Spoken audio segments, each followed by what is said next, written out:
All right, and we're live. How you doing, Kyle? Hey, I'm doing good. How are you? I'm doing great. Happy holidays, Merry Christmas, Happy Hanukkah. Indeed, every single one of those holidays, I hope you have a happy one. That's right. Um, so today, I guess, we had talked about at the end of the last stream that maybe we wanted to do an AMA, but I don't think we gathered enough questions. But there is one question we're going to get to. Hmm. Um, But we were both sort of searching around for what we wanted to talk about. And I was sitting at my desk and I just got into work. And I said, let me take a second and just go to like Google News and type the word adoption into the search box, right? See what Let me see stories if come anything's up. gonna make me mad this Yeah. morning. Yeah, exactly. And and this is not what I really wanted to. We're not going to concentrate on this, but I just found it interesting, and it's not surprising, but it was very interesting that the first like 10, 15 articles are about pet adoption, Mm, right? It's yep. about dogs, cats, like that type of stuff. I'm like, all right, well then you scroll down, and pet adoption's great, right? But I just find it interesting that we use the same word for when we buy a pet or acquire a pet, Yeah, animal. there's no different vocabulary for Right. talking about a similar thing with a human child.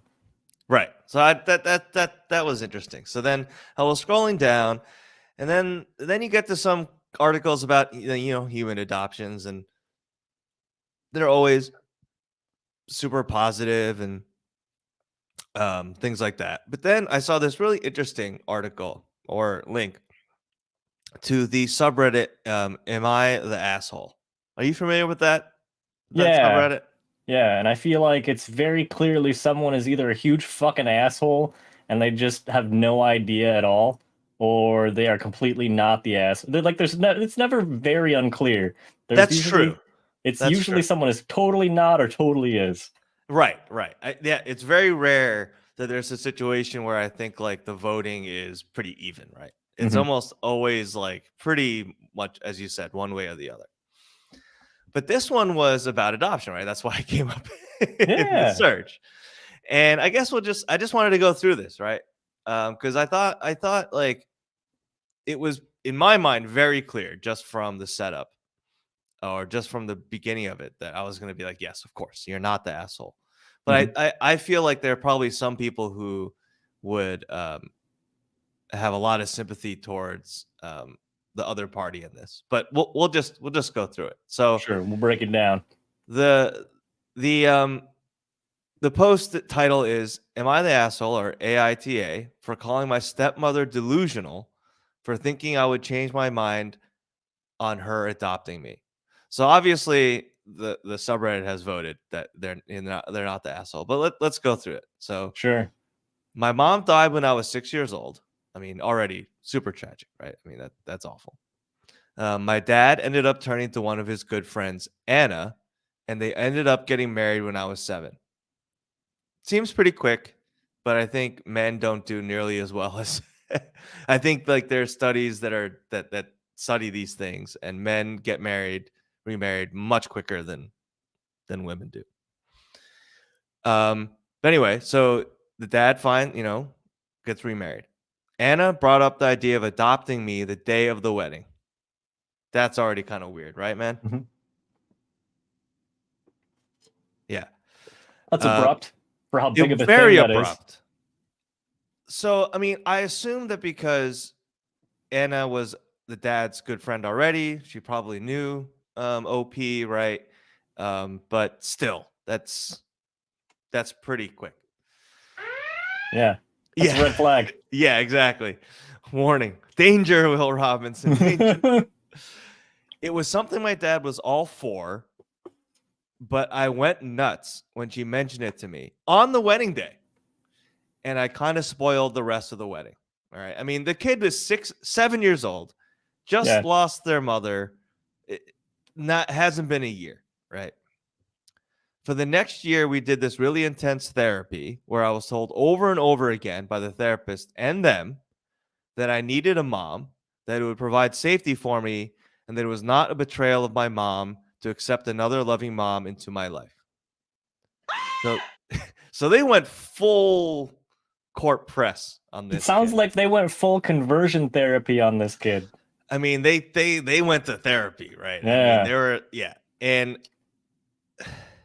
here's my thinking, right? Yes, Yeah. it is not necessarily a betrayal to let another person, to start loving another person or to have another sort of mother figure in your life, right? I think that's true. Sure. But that doesn't mean that she legally needs to be your mother, right? Absolutely. Under the law, right? And this is like they haven't even like they haven't really had this formal relationship for like more than a year and a half, right? A Like single year. a single year. And it that's too much too fast. Like get to know the kid, right? Build the trust. Like Sure. demonstrate that you know, you're trustworthy and you're there for the right reasons and you're really thinking about the kid, right? Because this doesn't Definitely. throw those vibes off, right? Not going in that quick. No. The therapist to approve it. But when the judge spoke to me, I told him that I would run away and that I would do everything to never come back. I was 8 at the time and meant business. Yeah. I And mean, 8-year-olds, I think, I admire this guy. 8 years old, he's standing his ground, right? Like exactly. he is Like, there not are fucking plenty of budging. times at 8 years old I wish I would have done something like that and threatened to raise the stakes that much and didn't. So I really Yeah, respect that. Wherever that came from within him, I think that's great. yeah. I mean, I really, yeah. Uh, and we're just assuming this is totally legit, right? I Hmm. mean, that's always the danger with Reddit and the internet is that maybe someone made it up, but Someone lied on the internet? No. no, never. But I'm just gonna assume that this is legit and this is correct. I don't think there's And I anything can crazy enough in the story that no, makes there's it seem nothing like someone lied or exaggerated in any way. right, exactly. Like as crazy as sort of intense as this situation is, totally believable. He asked me why I didn't want to be adopted. So the judge, he listened, which is good. And when he addressed the court again, he denied the adoption request and told my dad and Anna that until I was on board, no adoption would be approved in his court. Totally reasonable, in my opinion, because obviously the dad's still around Hmm. and there's no reason for the safety of the child or the well being of the child that this adoption needs to be forced at all. Yeah, Right? in a legal sense. Yeah, there's no reason. They did try again, requesting a different judge, but received the same response. See, and that's where it That's seems like the crazy. intentions were fucked up. Yeah, Because it's like you tried once, didn't like the answer you got after all that conditioning from the intense therapy, right. and another judge reviewed the case and was like, this sounds kind of fucked up. I don't know if I want to follow through with this. Uh, So and this guy got. I'm gonna go back to this. I need a mom that would provide safety for me. How? How would it be any different? Like, are you saying that if you, obviously, from what we see later, it's not like they kicked him out. It's not mhm, like they. It's not like the dad disowned him and then he had to be like he was put into foster care and like a ward of the state. Like there wasn't any additional safety that this child that this at OP would get from being adopted by his stepmom. Like it just wouldn't. There was no legal like this whole it would provide safety for me. Bullshit, bogus. yeah, Just it's not. That's not true. because the thing that's going to make that difference is her physical presence and emotional investment in the relationship. And having that legally codified on paper doesn't change that. Yeah, exactly. I was asked constantly to change my mind. Anna would put her all into trying to fill the place of a mom in my life. Every time I told her she could never be my mom, she took it as a challenge to try harder and better, and she would dedicate so much time to me, it was crazy. that could sound like a good thing. Like she was trying to be a good caregiver, right? Sure. But at the same time, it didn't seem it did it like it seems like she's doing it to get something out of him, right? She's doing it so that she can get him to like sign the papers so that she can be legally his mom. Like Yeah, the instead of just reaction doing that this he stuff has. just because she's now his like now she's married to his dad and she's legally responsible, right? Or because she just cares about him. It's like she's doing this stuff to prove to him that like it just it she's trying to prove something. Yep. And maybe that's human, I don't know, but it just seems it's it's it it seems like the wrong motivation. It doesn't seem sincere, revolving around the most important thing in the situation, with this, which is that kid's sense of well-being and being cared for. I mean, clearly, if he seems like she took it as a challenge to try harder and better, that it was crazy, then it sounds like she was trying really hard, but Yeah, it wasn't for his sake. right. I never appreciated it because instead of just being Anna, and instead of my dad telling her just to be Anna, she saw mom as the only thing she wanted. Even when she had kids of her own, I was their oldest son. I was her son, her boy. She'd call herself a boy mom, etc.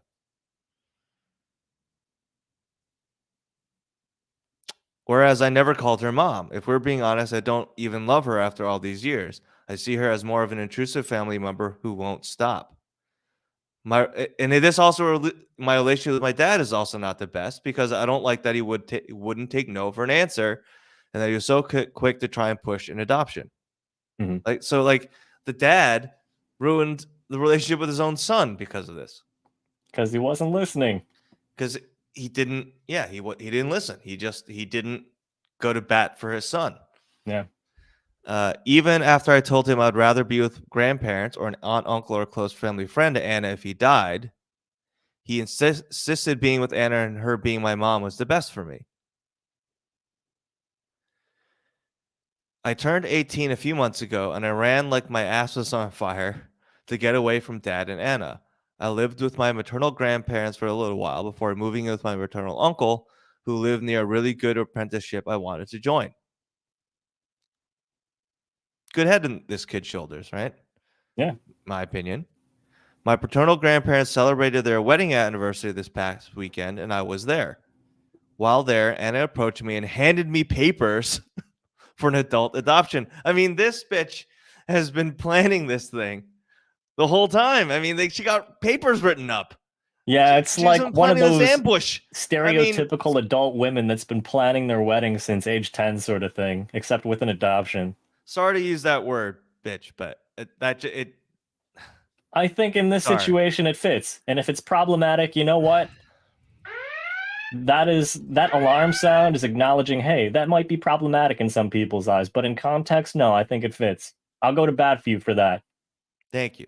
All right, so this asshole, she told me she loved me, and she wanted me to know it was not too late. Okay, not too late. That she would still adopt me. What? Like he turned 18 and then turned into a pumpkin. Therefore, she didn't want to. Okay, and she wanted to make our relationship official as mother and son. I asked her how she could be so delusional when I've said no to being adopted for 11 years now. I told her I would not change my mind. She and my dad were so pissed at my choice of words, and chaos ensued at the party. Am I the asshole? 96% upvote, That's pretty rare. which means Wow. that I think upvote there means that like you're not the asshole. Something. Yeah. You're being supported. Yeah.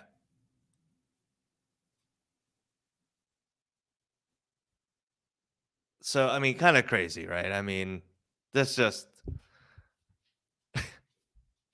I think it's an unusual circumstance. And I think it implies that, without giving much detail about her or what she's done or what her vibes are, that there is something fundamentally wrong with her intentions or just the way she conducts herself, where someone would feel that viscerally uncomfortable for that many years and being that insistent on keeping their distance. Yeah, I mean, part of me is like, okay, I mean, yes, she's a stepmom. She's choosing to enter into a situation that is very, complicated. Sure. It's very But touchy. but at the same time, like, you can't just insist that the child of the widow that you're marrying or having a relationship with is going to accept you right away. Like, you Yeah. have to just you have to play it I feel like you have to play it slowly, right? Like, you have to let them come to you. Yeah. You can't force it. Like, you got to give them room to grieve. Um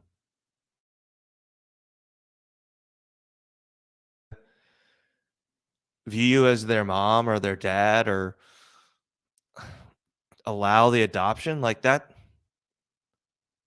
might make you sad, but like, that's up to them. Like, Yeah. uh Let the kid cook.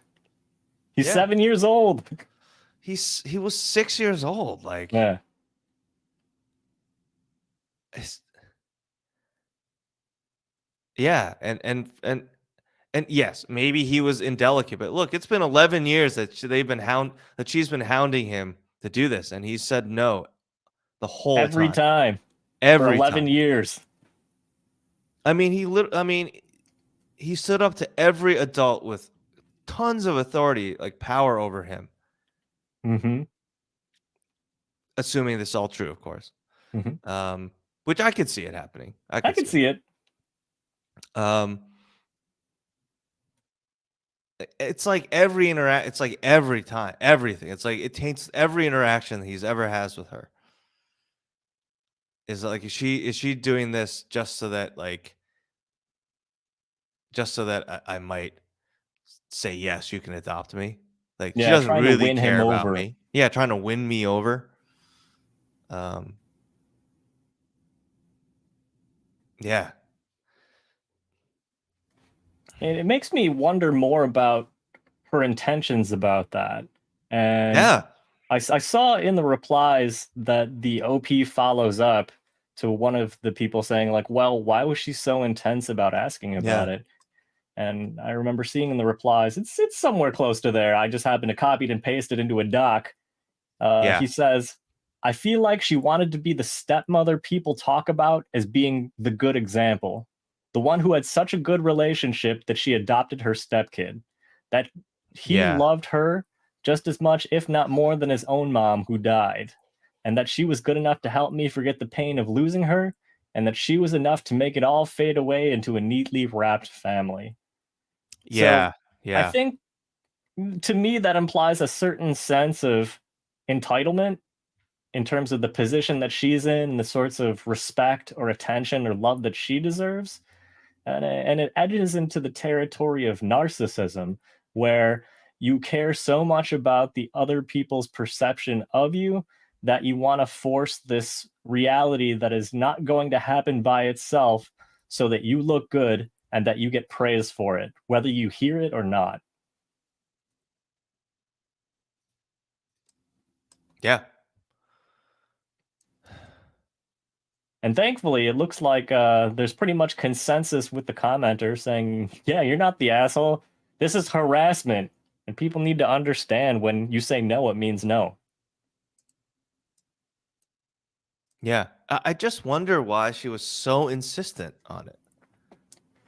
I wonder if there Um, was a material reason in terms of like terms of the mom dying and then being a beneficiary of something financial. That's one major thing and one piece of context that we don't know for sure, but I think would definitely inform some level of intensity when it comes to her persistence in wanting to formally and legally adopt this child. maybe, yeah. I mean, I'm not a lawyer. I don't know, because she was married to the dad. So if the dad died, I think she would get the estate, or be more entitled to it. But maybe not. Sure. Maybe the OP is, you know, but getting. Yeah. I mean, that could be, but I kind of feel like it's it's somehow not that rational. I mean, it definitely sounds very emotional if she is this persistent with it over this many years. Yeah, Almost like like it's sort of like a life's mission sort of feel to it. yeah. Um, yeah, for some reason I feel like it's not about some inheritance or other, material uh reason. I just get the feeling that, and what's weirder too is that he says that, like, even after his dad and Anna had kids together, right? Hmm. Like his half siblings, she still sort of had this weird fixation on him. Mm, And obviously you don't want in that situation for the surviving child to sort of become a leftover child after, like, if the dad and the stepmom have a kid, right? That happens too, right? absolutely. So obviously you don't want that to happen. But at the same time, it's a little like it's just weird that she's still so fixated on him being like her child legally through adoption. Like, um, I and part of me wants to, like, I don't necessarily think it's a bad desire in general. I just think that, like, the timeline of it and how aggressive they were with it, um, is just is that's the major part of it to me. Like, it was, like, immediate. It was like, "N don't give him any space, don't even, like, wait, don't even, like." It's just sort of, "No, we gotta we gotta get the paper signed, like, here, we're gonna go to therapy, we're gonna go to like, we're gonna do everything." Yeah, you're Um, lacking a mom, so we got to make sure that you're in an emotional state to accept your new mom on paper. it just yeah, so, I mean, it's just crazy, right? Um, Yeah, man. I don't know, just like the level of pressure that was involved with all this. And for OP as a child to be as, I think, morally strong in terms of knowing what their beliefs are and not relenting yeah, shows the level of intensity that he was being pressured with, but also uh, he knew viscerally that something was wrong with this situation. Where in his gut he was like, "No, this is weird. This is weird shit. You're harassing me, and people need yeah, to understand that I'm saying no." And the fact that the dad, it seems like both parents in this situation were trying to force this legal adoption, and there was no real consideration for how he felt at all. Even the dad was like, "Hey, this is probably a good thing. You should accept Anna." And that's probably an even greater reason why yeah, he viscerally responded negatively in the way that he did, because he felt like he had no one in his corner to back him up with right, a reasonable concern about why he was weirded out by all of this. yeah, um, that's very concerning too, that, um and at least initially, right, the dad's also grieving, he lost his wife, the mother of his son. Um, but after a while, you got to get past that, or not. You don't have to, but you would think that there'd be with some distance. Um,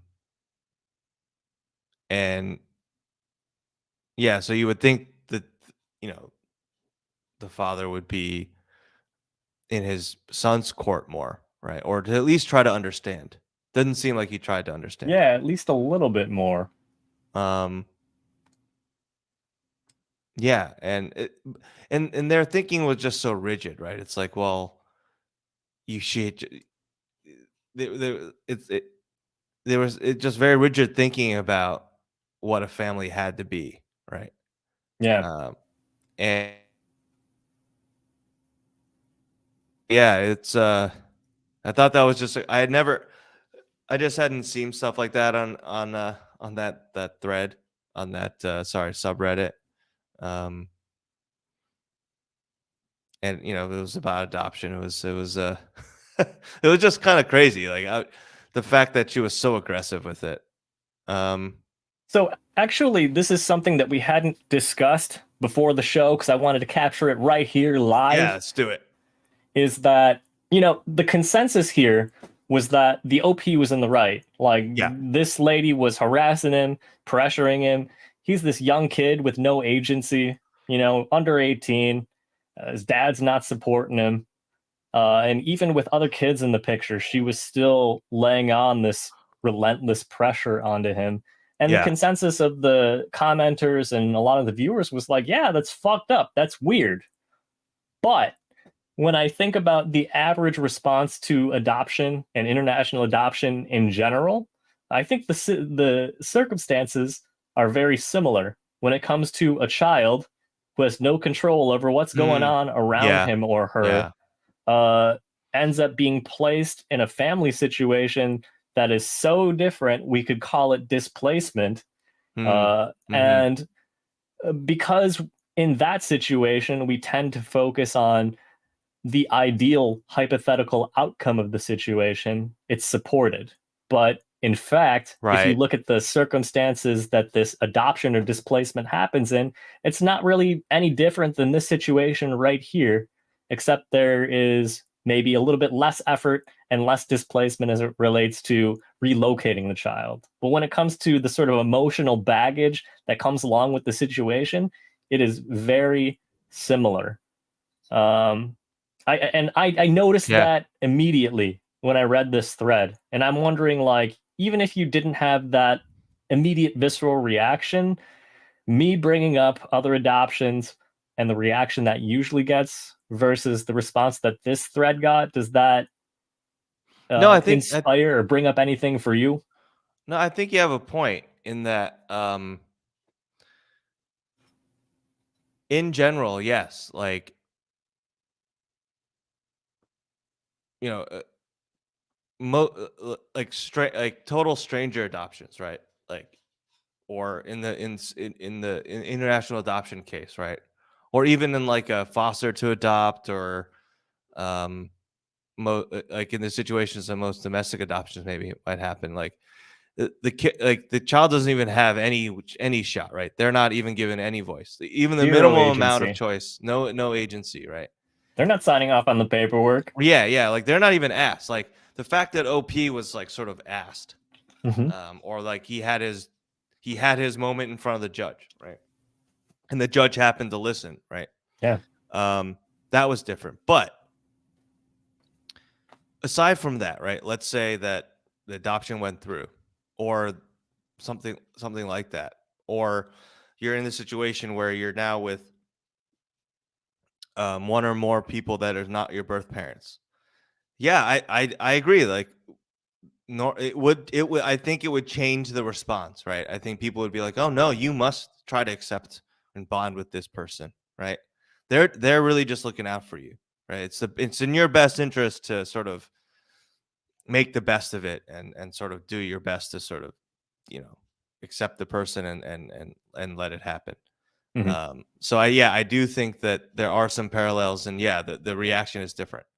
I think, though, because of the very specific, like, I think because of the circumstances, that it wasn't an adoption scenario like we think of, where it was a widower and with the son, and then was remarried. I think that very specific context, people would be like, oh yeah, of course, you don't have to, right?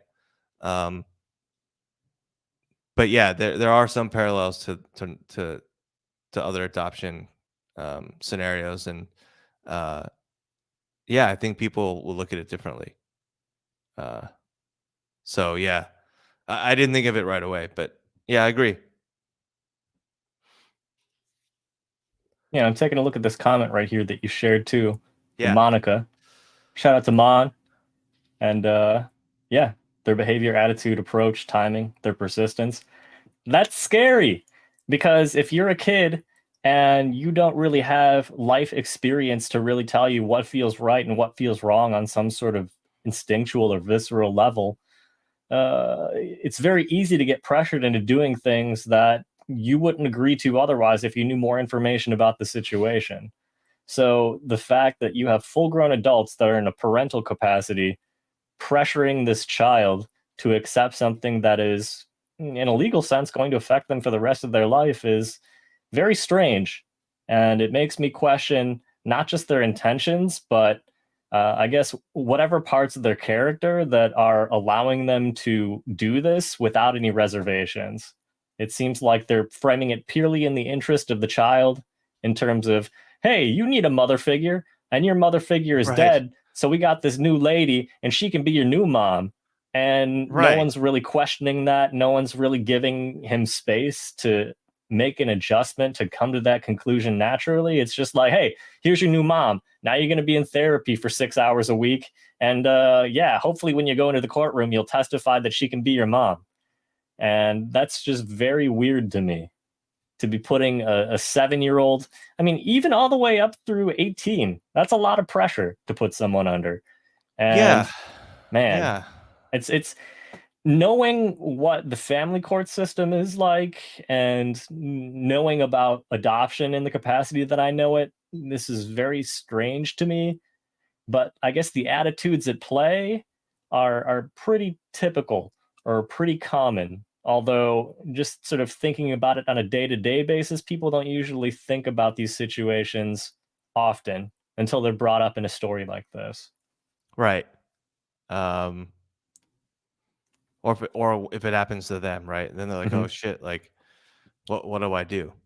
And I think there's a lot of societal pressure to sort of go along, to be like, "Oh, just let them adopt you, or just accept them into your life. They're not a bad person, right? Like, don't you want the other person to be happy? Your mom or your dad or whatever to be happy." And I think it's fine to just sort of be cordial, right? I mean, that's fine. But it's totally okay to be like, "Well, I'm not to not be enthused if like, let's say, like, because my mom started dating, my dad passed, and like she started dating, and I'm like, all right, that's cool, but like, he's not my dad, and Yeah. not she never had she did not pressure me any of that, but Here's like, your new dad. no, Yeah, she but didn't do like, that. if they were gonna like, I'm like, if they were gonna get married, I would not have been as calm about it. Like, Mm. if like I want her to be happy, that's fine. Marriage is a totally different thing. I'm like, no, I would not have been that. I would not have been enthused. Uh, but they're So just I dating, guess you know? if you put it in that context, you had strong enough of an opinion of it to be like, I don't know if I'd be cool with that sort of thing. Yeah, no, I definitely, yeah, I was fine with them. Just they get all, they're companions for one another. Sure. But if they were gonna like make it like an official marriage, Yeah, officially. that would have been that would not sit well with me. And I Mm. would be okay being the bad person, like people being, "Oh, you're a bad person." I'm like, whatever. This is just how I feel about it. Like, if she wants to do it, she can go ahead and Yeah. do it. It's not like I can stop her from doing it. No, exactly. You're But not like, gonna I would hold her not be by her happy about arms it. so she can't do it. Yeah, like I But would not be happy about it. yeah. And I'm sure his kids would not be happy about it either. Mm. Uh, which but see that this happens all the time, right? Um, Absolutely. and I think that because we're all adults, sort of people are like, oh, even if there might be like, oh, why are you being so mean about it? They're like, well, we're all adults, right? I think when it's kids, it's like, well, they can't have an opinion about anything. And no, it's like, no, if they're gonna have rights, right? Like if we're gonna do things to them, then they should have some say in it, even if they're only like 6 or 7. Like, I think you can explain some things, right? They have an idea that like their feelings are important about it in those situations. Um, so it's just funny how when a kid's involved, it's sort of like, oh, just do whatever you want. Like, it doesn't matter what they think about it. It's so foreign to me. And I'm looking at Monica's comment right here. You know, the outcome is incredible. Trust his instincts and stood his ground from such a young age. Yeah. That is incredibly rare. And I think there is a lot of pressure on children, even those who have good intuition and good instincts and were raised well and are approved of by their parents, are pressured into accepting all kinds of things that they shouldn't have to accept just because it makes things easier on the adults or authority figures in their life. And yeah, I guess I'm just thinking about my own life, and I'm thinking about maybe I had to deal with that in situations outside the home, but I feel like I was able to always confidently and firmly stand my ground because my parents never Mhm. fucking put me through shit like that. They never put me in weird situations where, like, I don't know, like, hey, there's going to be more adults around because we wanted to get into the world of swinging and shit like that. Like Oh boy. the kind Oh of my stuff god. that's like parents that are acting out of their own individual desires and then trying to make their kids okay with it. I've never had a situation like that.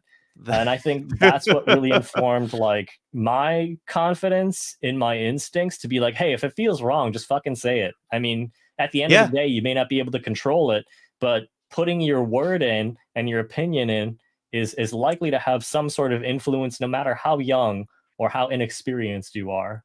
right. And that was because of the parenting that I received and the fact that my parents were old enough. You know, they were 40 by the time I came along.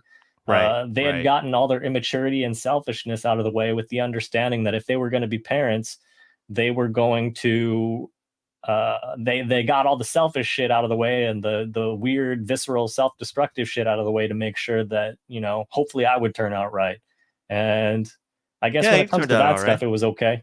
So but yeah, Yeah. it's and I guess when I think about this situation, this really is a situation of adults that are like, hey, we want to make a wildly selfish decision, and we aren't thinking it all the way through in terms of how it will affect other people involved with it. But because it's something that we want to gaslight you as a child to make sure that you're okay with it because that's what we want. Right. So I'm just Right. glad I didn't have to deal with that shit. And I can look at this situation and be like, to have that level of confidence as a kid and to stand your ground like that, you know, Crazy. before age Yeah. 16, Awesome. 17, 18 plus Or is even, admirable. dude, I mean, there are people who live their whole lives that don't have that much backbone.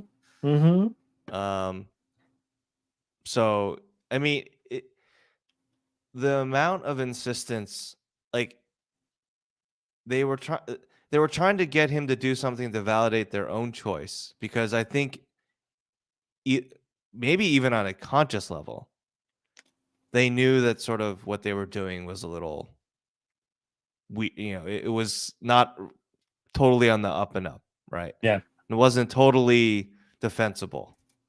Um, If you could have to be convince seen. that hard, Yeah, then there's probably something off about it. right, like that, like you could, like, they there was a plausible sort of ick factor or like a plausible feeling of like, that you, even you just looking from the outside, you'd be like, oh, that seems weird, off, like, right? Yeah.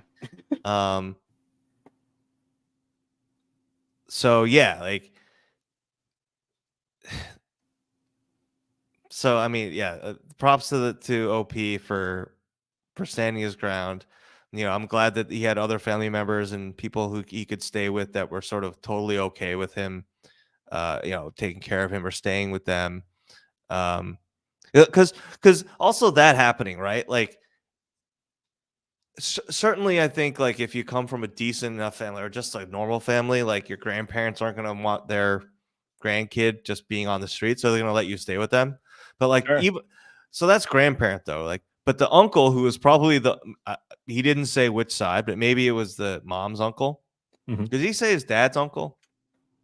I'm not sure if it said. I Taking a think it look did. here. Let's go, let's look. I'm gonna make sure we're accurate here. Um, my maternal uncle. Okay, Maternal so uncle. Yep. it was his mom's brother.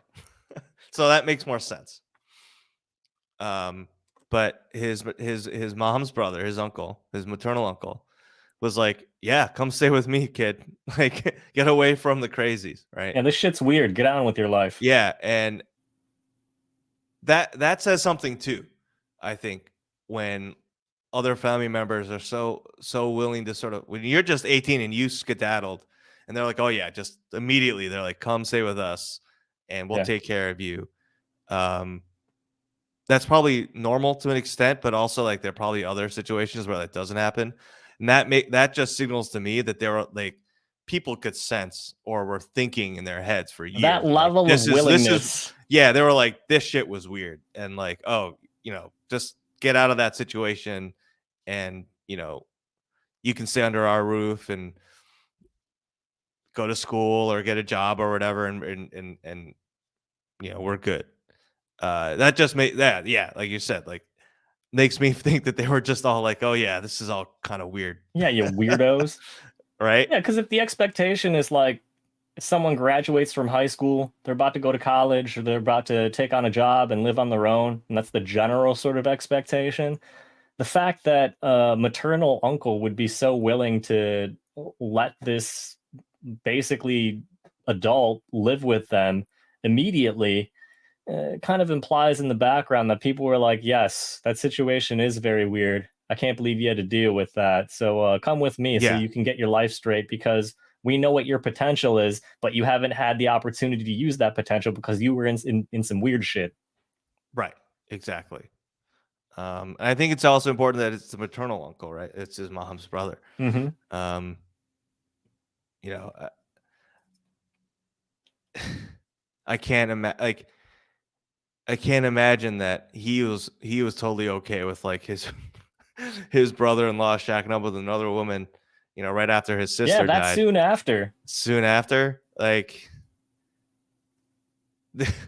Yeah, because like I see it this way. that just I see it this way. Like my dad, he's gone. He's yeah, been gone since 2006. If I look at the calendar right yeah, now, it's 16 years. yeah, And my mom is like, "Hey, if I meet someone, that's cool, but I don't expect anyone to be as compatible." right, And it's just that she still talks about him, and I yeah, feel like if my wife or me were in the same position as my mom, we would feel the same way just based on the dedication and affection we have for each other. So it's yeah. very difficult for me to have empathy for people that lose their partner that they are married to, and then within one You have year, a child with, right? Like yeah, 6-year-old child, yeah, right? and I you have mean, children. yeah, Like I feel like, and this is me just building up an ideal version of myself in my head, but I'm kind of just like, well, I mean, at the end of the day, like I don't know if I would want to bring someone else into my kid's life, depending on how much more time they're expected to be with me in the house. Like, I don't know if I would want them to have to deal with the awkwardness that comes with step parents, or even worse, like the initial sort of dating phase of people. And you have yeah, kids, and they yeah, they meet your boyfriend, and maybe you only date for 2 months. Hey, whatever happened to Steve? Whatever happened to Tina? It's just, it's weird yeah. to me. You got to be more careful, right? I mean, I feel like it just changes the whole dating game, when you have a kid, but Yeah. which I wouldn't know about personally because I haven't had to do that, but and hopefully I never do. But yeah, it just the whole situation is just kind of crazy, and then inserting the whole like "let me adopt you" type angle is Every just so. day, I'm like, intense therapy, multiple judges. What the hell's wrong with you? it's kind of crazy, man. Like, what the fuck's going on? No, that's unacceptable. Totally unacceptable. So, I think enough with the Reddit thread. Um, Sure. I do wanna just remind everyone that I think we'll try to tweet out calls for our next week, which I think we really do want to do more of a ask me anything type session, or get people to ask us questions and Oh, whoops! um I didn't mean to do the oh no. clown horn. This is good stuff. I meant to do the yay. Yeah. But on that note, there was a question from a viewer that I think, Kyle, you collected. Yeah, Um, so did you want to? yeah. I'll go ahead and read it off, and then we can kind of break down discussion around it. And so this is from a fellow adoptee that I've known for a while, but they haven't really found any media or voices that are either Asian American or adopted that really resonate with them. And it's probably personal bias because we know each other and we're friends. But they were like, "Hey, yeah, I pretty much feel a lot of what you're saying. So I want to ask you this question." And so the question is, given personal mobility and opportunity, would you Mm-hmm. say searching for one's birth parents is something that you would recommend to most Korean adoptees or international adoptees? Yes or no, and why or why not? And for background context, I'm curious about your opinion on bad reunions, how common you would expect them to be, and can we hold birth parents or Korean society or host society accountable in any context, in addition to seeking change with our respective governments? So that's the question. Given Okay. that mobility and opportunity, would you say that searching for one's birth parents is something that you would recommend to most international adoptees? All right. I'm gonna put that up. I'm gonna do the banner. I'm gonna get fancy here. Oh shit. All right. Mm. So that was. You know, I'm gonna. All right. No, sorry. Your question.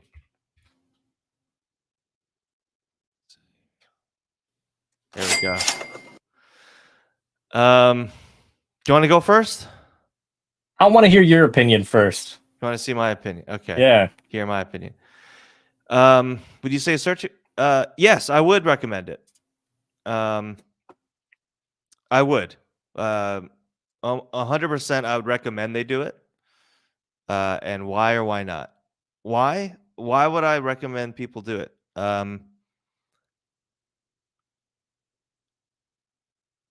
I think we all deserve that information, and I think even if you don't believe you need that closure, um, yeah, I think you need the closure, or at least some sort of information. And so I would recommend it because I think it would do people good from an emotional standpoint. I know it. I know it's done me good. I know that even for the people that they've had sort of disappointment and even a bad reunion, I think that it was still good for them to at least have that closure of, even if it was bad and you didn't hear, either you didn't find any information, or you did and then people didn't want to talk to you or have any contact with you, or you did and then it was just a bad interaction. At least now, or you tried at least. I don't think I think you shouldn't do things just not to regret them, but I think that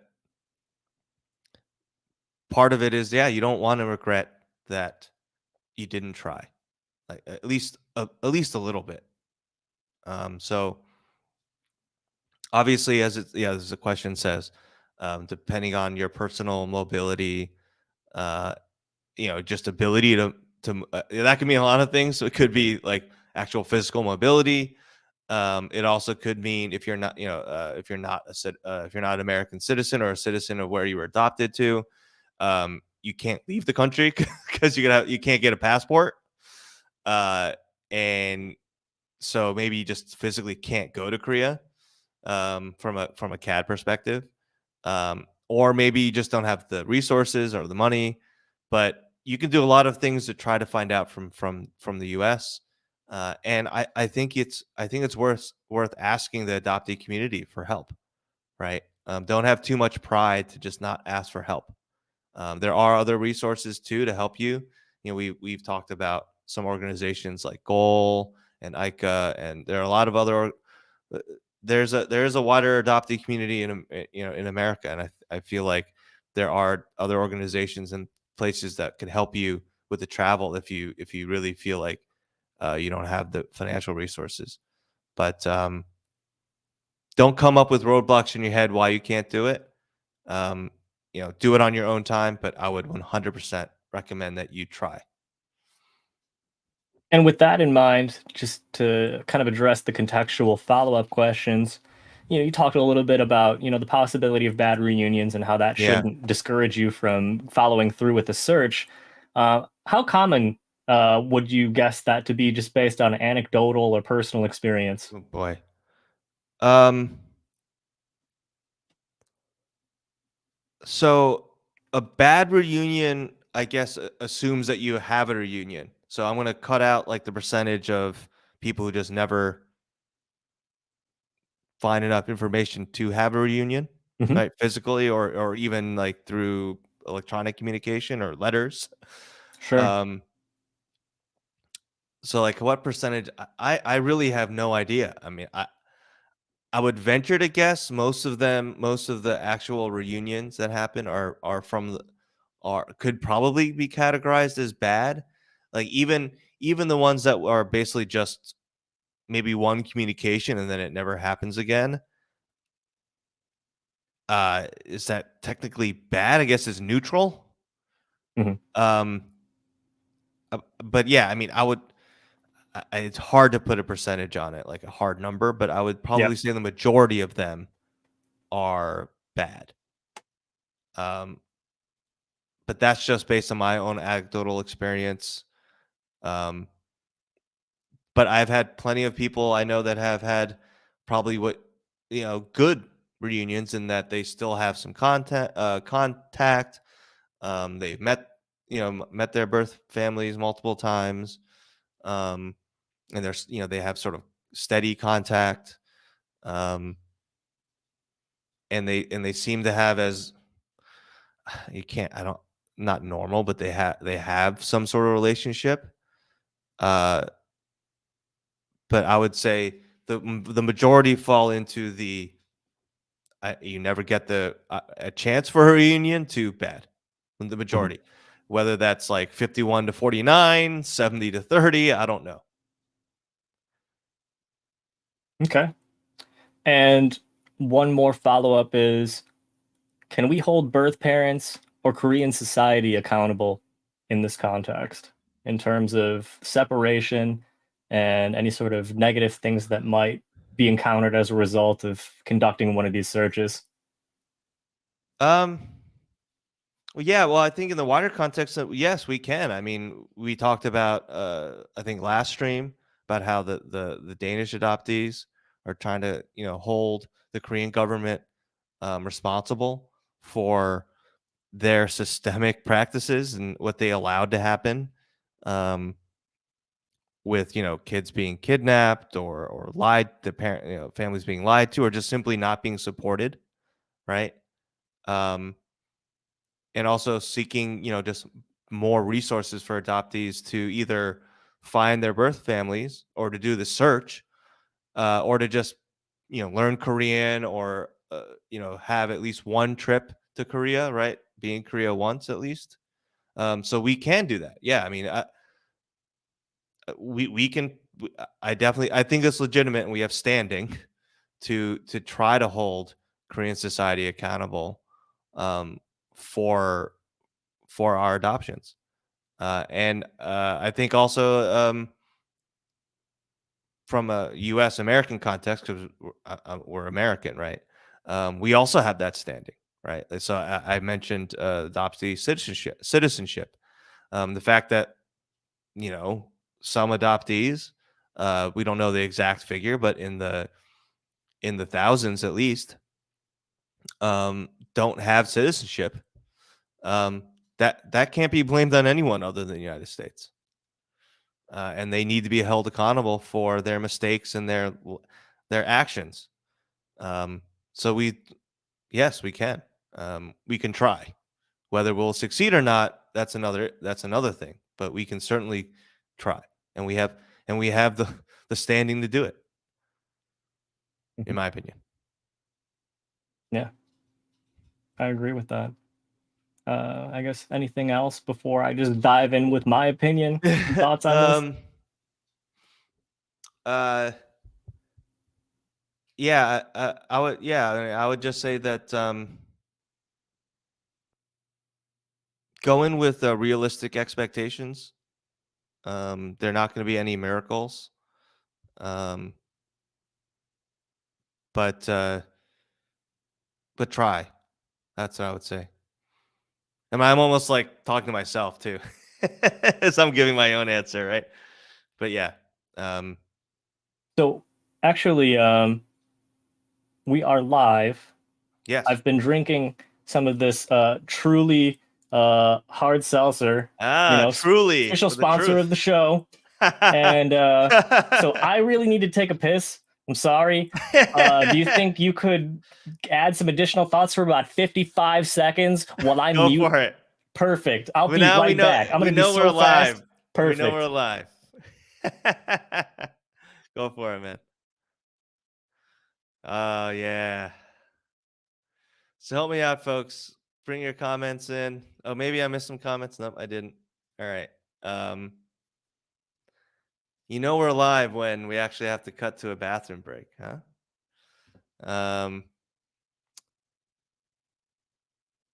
We've mentioned that because of StreamYard is a really cool service, and they record both the audio and video. So we will be, I promise, releasing all the episodes we have and all the future episodes soon as audio only podcasts. So as soon as that happens, we'll announce it on our Twitter, and we'll mention it on the stream. But I expect that will be available sort of anywhere you could get podcasts. But as soon as we do that, we'll let you guys know. And we really appreciate everyone who listens live, and everyone who rewatches it. It means a lot. And let me know if you need anything stronger. Oh yeah. I don't know. I mean, what is that? Celery? What is that? Oh, okay, I get it. Is that what the kids these days use the emoji?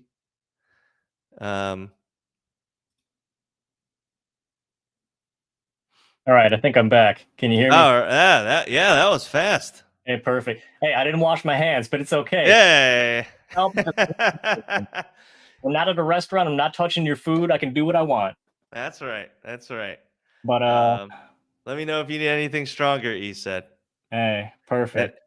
And I was You know I what? was learning the new emojis that they use. So this is like, is that I want to be celery? smoking on the stuff they were doing in Salo. So shout out to them. And I guess in terms of my opinion, it's really not much different than yours. So it might be a repeat of what you said. But I guess I would start off with absolutely yes, with the caveat of if you have modest expectations. Yeah. Because on one hand, while I think everyone has a right to know where they're from, who their parents are, where they come from, their roots, things of that sort, at the end of the day, we live in a complicated world where that's not a guarantee that that information is available or the people that you're connected to in some way are able to be reached and interrogated about these sorts of questions you might have.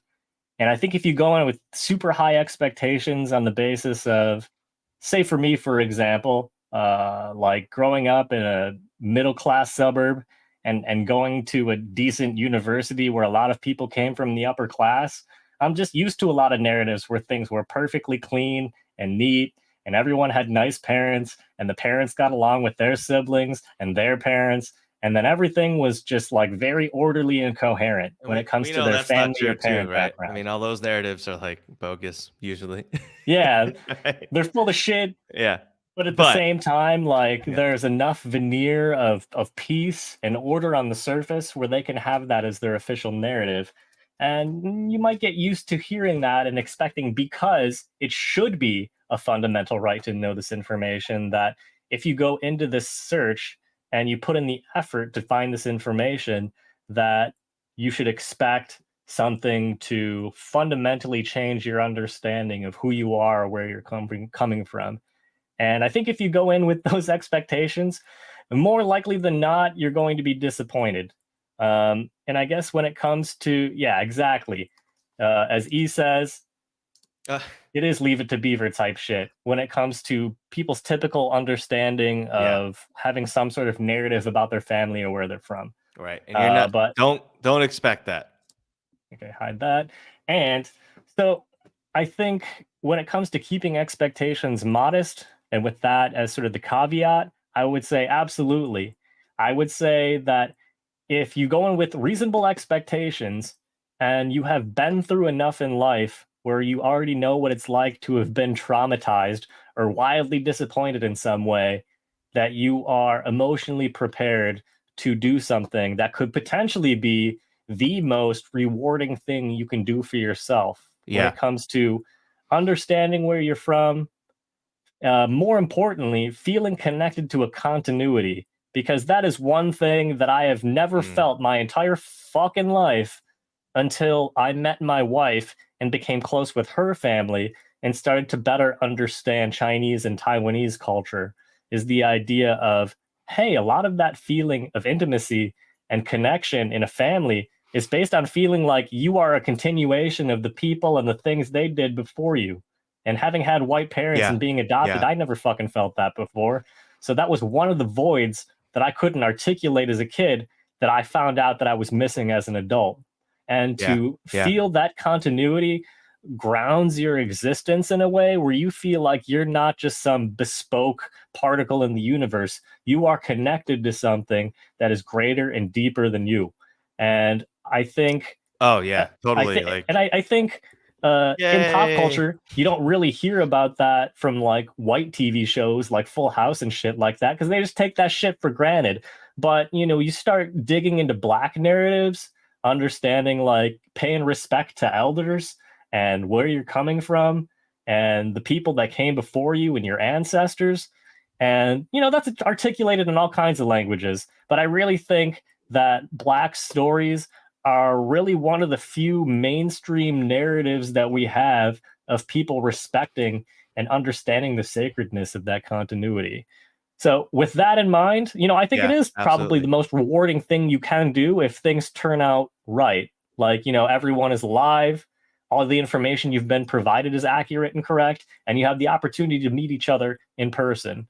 And I guess if I think about what could go right or what could go wrong, I think there's a lot of possibility that you may not be able to make that connection, whether it be because lack of Yeah. language skill, whether it be because of class differences and sort of economic hardships that make people fall off the grid or make them harder to find and make it so that they are not easily available to be found because they're busting their fucking ass, like working for minimum wage all day, 7 days a week type shit. Yeah. I mean, they're normal people, right? Yeah. Just like Yeah. us. But I feel like if you are fortunate enough to have living relatives that are healthy and alive and that are available to be met and are accurate based on the records, I would guess that a majority of those sorts of meetings and reunitings are positive. If I had to give a wild Mm, ass guess, okay. if I had to give a wild guess, I would say between 2/3 and 75%, if everyone is alive, sounds accurate to me. Okay. So you're Complicated going. circumstances and deaths will bring that down. But for as many stories or Mm, fears as you might hear of parents, natural parents, birth parents rejecting their kids or being like, oh, I want to move past that. I want to forget about it. I think that is wild minority. And I think any okay. sort of accounts of that are more for dramatic effect than they are reflective of reality. Because when I Okay. So think you disagree with me.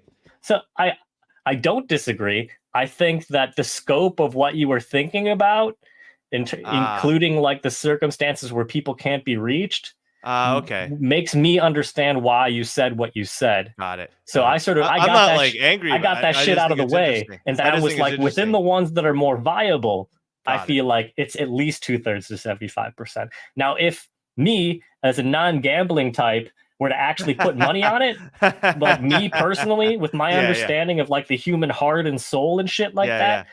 I would say 90+%. But just to be conservative, I'm going to say 2/3 to 75% are going to be people that have that earnest desire to become close in some way I, if they I have the opportunity to. I don't disagree with you that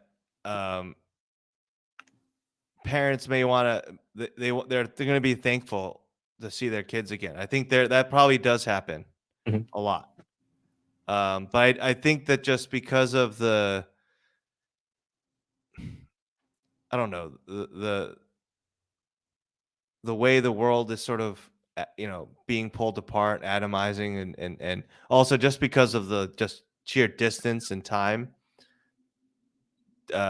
gaps and dis, uh, uh, distance, or just those difficulties, circumstances, it could become bad in that people just sort of drift apart, right?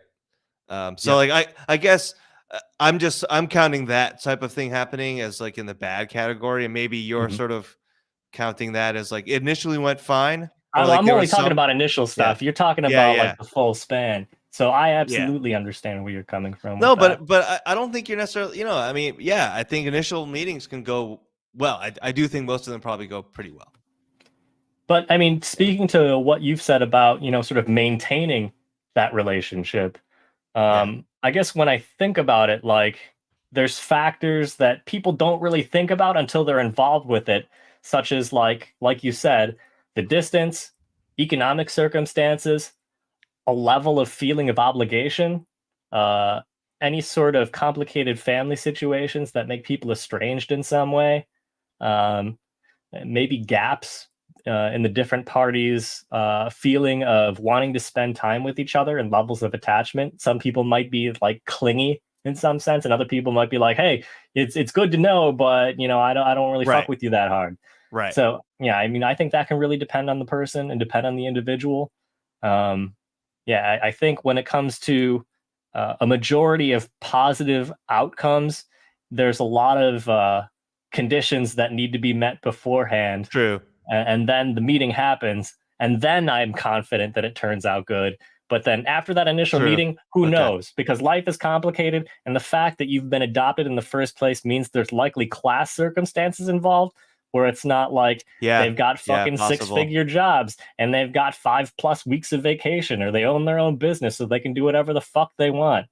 I feel Well, like a lot of people that I know that have family lives like that have those economic circumstances, and the people that don't just have fucking regular ass jobs and are yeah, busting their ass being like, fuck, I don't have the ability to take time off because I need to use that for sick days because I don't have health yeah, care. yeah, That yeah. sort of shit.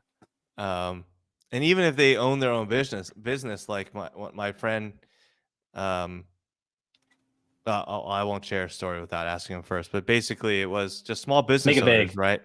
Small Yeah. business owner, like that doesn't mean that they have a lot of time on their hands, right? Like, Oh, don't you can absolutely. It depends on how it's going, yeah. how long it's So been in the family. yeah, um, Damn.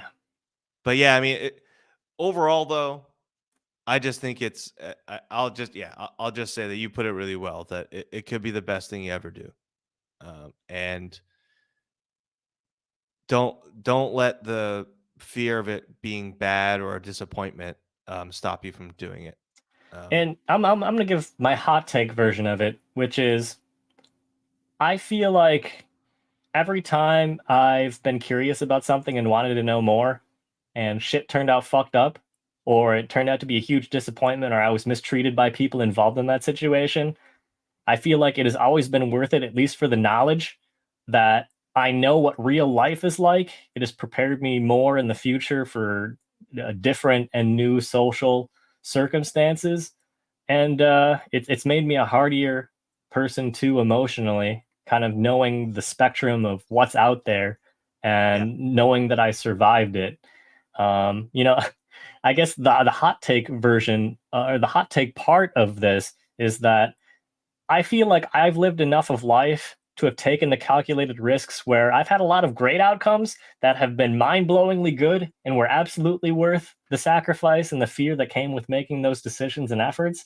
And there have been times where like I bet on the odds and I was like, yes, this sounds good. I'm not sure exactly what's going to happen, but I'm sure things will turn out fine. And they didn't, and it fucking sucked.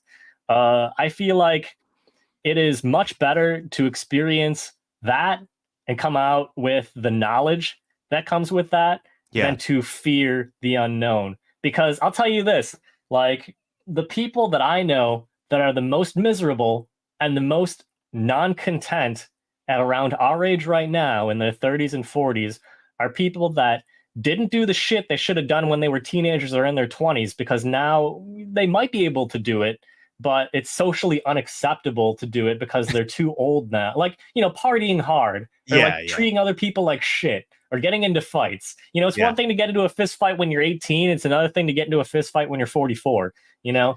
And I yeah, feel like a yeah, lot of people I know that are fucking miserable right now, a lot of that misery has come from not confronting realities in their life and just letting them fester and fester to the point where nothing can be yes, done. And they just yes, dwell on the fact they didn't do anything about it. yeah, And I'm the type of person where it's like, I see that shit and I see it among people that I know or have met. And I'm like, oh God, I don't want to be that fucking miserable in the future. So I got to make sure I do something to not turn out like that. yeah, Some people just feel entitled to, because it's miserable and because I'm a good person, that I don't deserve that outcome. So it's not going to happen. Well, it turns out a lot of people that fucking think that way don't experience stuff and they become miserable. So I am always seeing that stuff as a cautionary tale. And I'm always willing to fucking take the risks to see what things are like, that don't have stakes that are too high, because I at least can have a story to tell from it, if not have like palpable experience that's useful in some way. that's good advice. And we're not talking about doing something like, oh, maybe I should go skydiving, right? Something Yep. frivolous. I'm not. I'm not. Um, I'm never gonna. So that's one thing I'll never do. Is yeah, I will never skydive. I you don't never give a jump out of fuck. the plane. I have already gone on enough roller coasters at Cedar Point in Ohio, Sandusky. Some of the best roller coasters in the world for people that like that shit. I don't fucking like that shit, and I don't like that feeling of weightlessness. That's where your stomach goes into your head. Yeah, I've had that feeling enough where it's like, hey, it might be brave to skydive, but I'm not that brave. I don't fucking like that shit. That's just me. If you want yeah, to do it, that's fine, but I'm not. I'm never doing it. And I'm okay with that. right. You're okay with that. But we're not talking about something that's frivolous like that, right? Like this is learning about where you come from, Yeah, I think this who is who like you come who you come from, the right? most fundamental thing that people take for granted. Yeah, If you don't know that, like, I guess you don't realize how much you're missing until you discover some of it. And you're like, damn, I lived my whole life without knowing that, and everyone else knows it, and they don't yeah. question it. That's crazy. And here's the thing, right? Like a lot of people, I think, who take where they come from or the knowledge of their family and that foundation for granted, um, might hear us talking about how important we think it is and be like, what? It's to them, they're like, that's not it doesn't add anything to me. It's an anchor on my life, right? Like that. It's something that holds me back, right? Like a burden. And like it's a burden, right? Like I want to be free from that context so I can go and fly like the special bird that I am, right?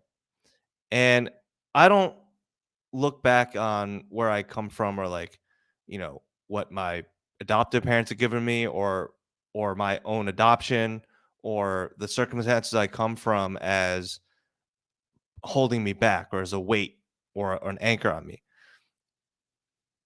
That like the house doesn't look at the foundation that it's built on, right, as a burden, right? It's foundation. It's what's needed so that it can grow and be strong and everything else can be built on top of that, right? It's nothing. You can't have a house without a foundation, a strong foundation, to be built on. So I see it as I'm getting that foundation and I can go anywhere I want to from there, right? But without it, I'm sort of I'm unmoored, right? Like I'm not I don't have like a a starting spot. And I'm not connected to my beginning. And if I don't have that, then I'm just sort of I'm unmoored, like I said.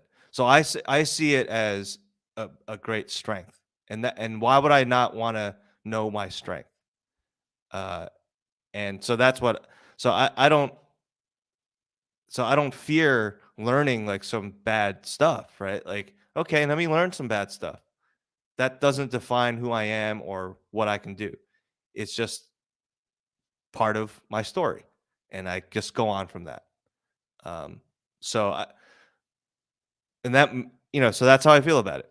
And so that's why I feel like it's just important for people to. That's how I contextualize, you know, my heritage.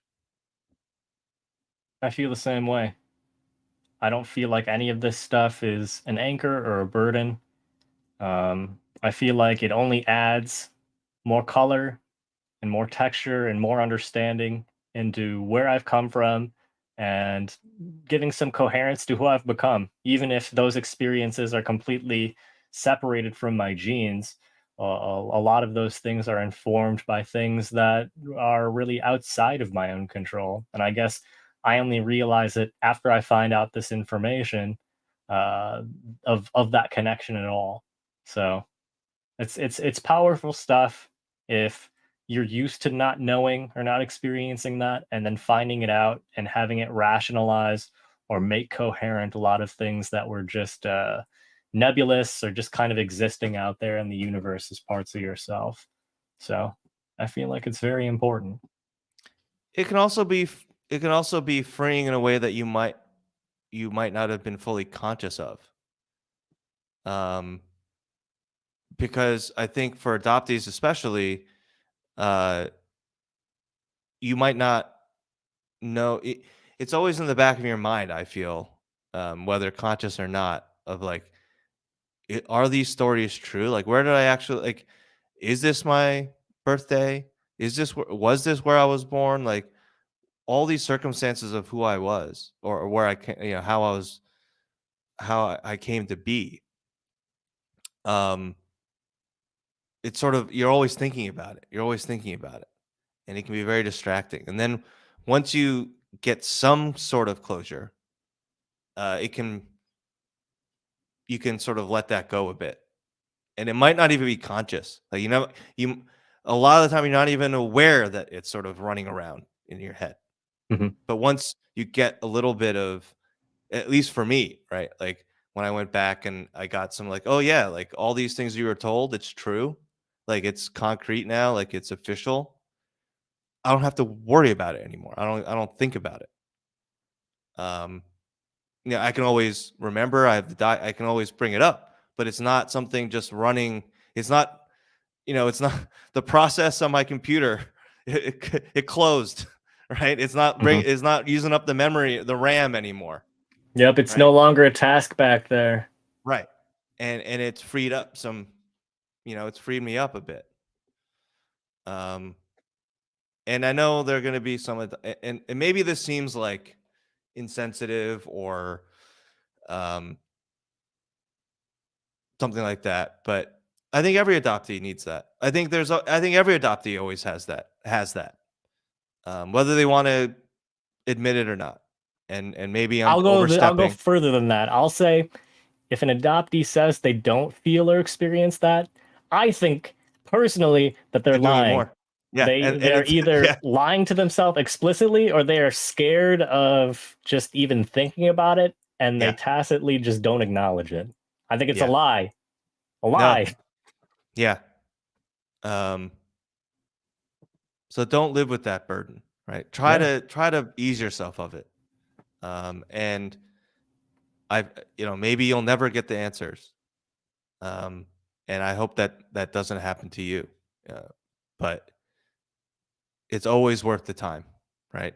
It's not, you're not going to be worried about, oh, did I not go on that vacation I should have gone on, or something like that, right? Or like, did I not I buy didn't that go to Key thing, West. right? I did not go to this place. It's like, this is not a waste of your time, right? In my Yeah, opinion. I that's a great way to put it because I feel like out of all the things you could do to waste time and waste money, the last thing that would be that case is finding more about where you come from and getting more existential relief and comfort from just knowing that stuff with certainty.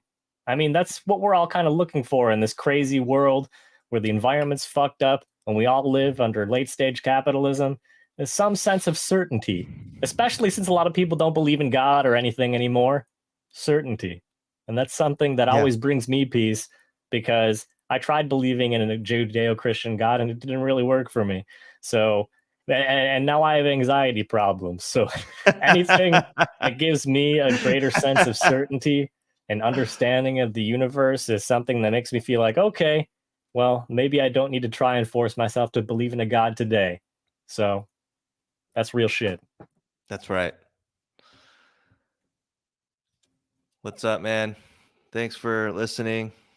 I know that you tweeted that maybe we should do a gaming focused stream at some point for the gamers out there.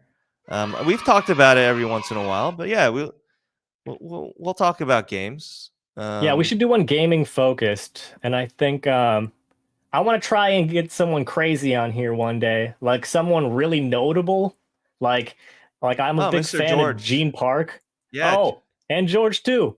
Shout yeah. out to George. I'm hoping to matchmake him with some Asian American woman on Twitter. So, here's hoping. But But an actual game journalist. yeah, an actual game journalist that does it as a professional thing and not just shooting the shit casually with a bunch of just like dudes who do it as a hobby. I want to get the takes of like real dudes and ladies, depending on who is available and who is willing to show up Yeah, on and our Gene, podcast. right? Yeah, Gene. Um, who else? Yeah, was it Yeah, George George? Yang, Matt Kim. George Yang. Yeah. It would be great if George would come on, or Gene Park would be amazing. Yeah. Hopefully, yeah, actual people who know what they're talking about. Exactly. Oh, you can also talk about your car search, Adam. We Yeah, could you do still that looking too. at middle-age crisis cards? No. So my friend Teen has convinced me that the Lexus LS 460 is the best car ever made, Hmm. and that I should look for a used one. So I've been trying to find one that has a decent mileage, not too old. But once you get into the used car game, you gotta like hire someone to do like a pre-purchase inspection. You got to make sure that like you didn't buy like a bad year, because like the years can be different. Yeah, Um, but no, the LS is a sweet car, man. I mean, Lexus, obviously, Toyota. yeah, Um, they're not flashy, but see, I'm not looking for, as much as I was talking about the Stinger, right?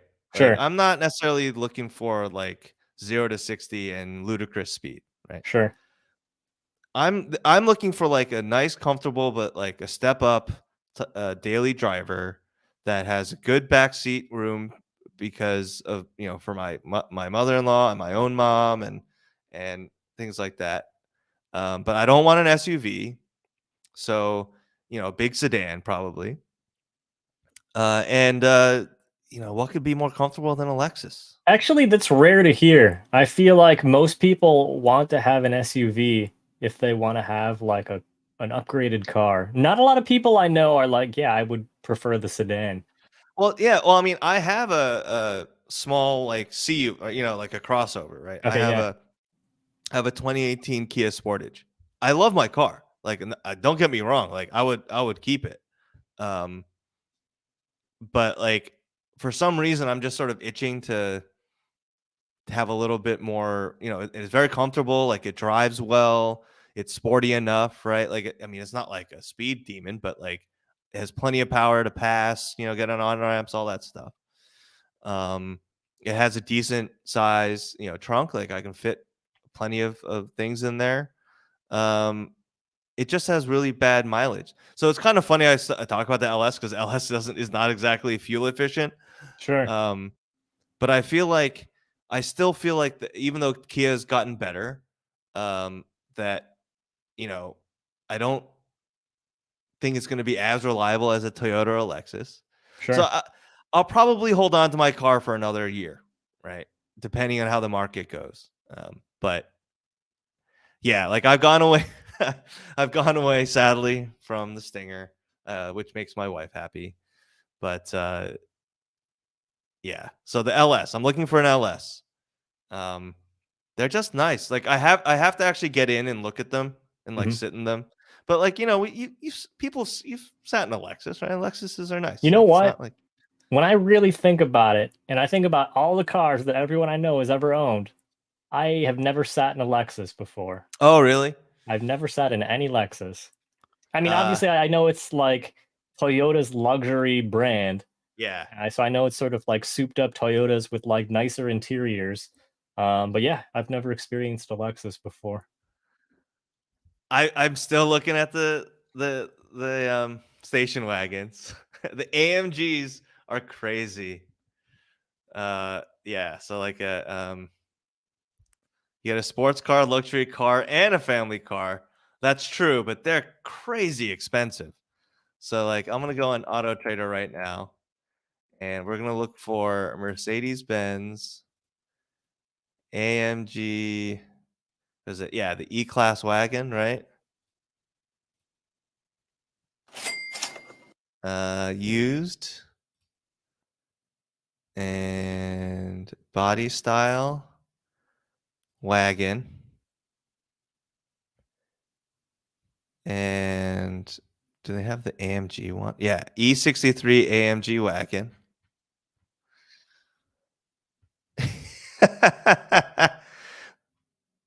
All right. Well, this is oh, see, this is not the AMG one. So the cheapest AMG that on Auto Trader within 25 miles of me. So maybe do 50 miles. Maybe there's a cheaper one. Lowest price. Yeah, maybe when Carvana falls. It's coming.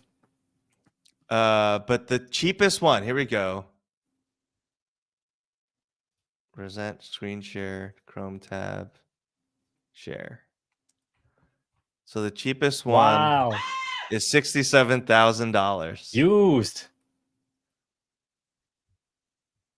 And with more than 50,000 miles. Oh, this is not even the station wagon. This is just the AMG The sedan.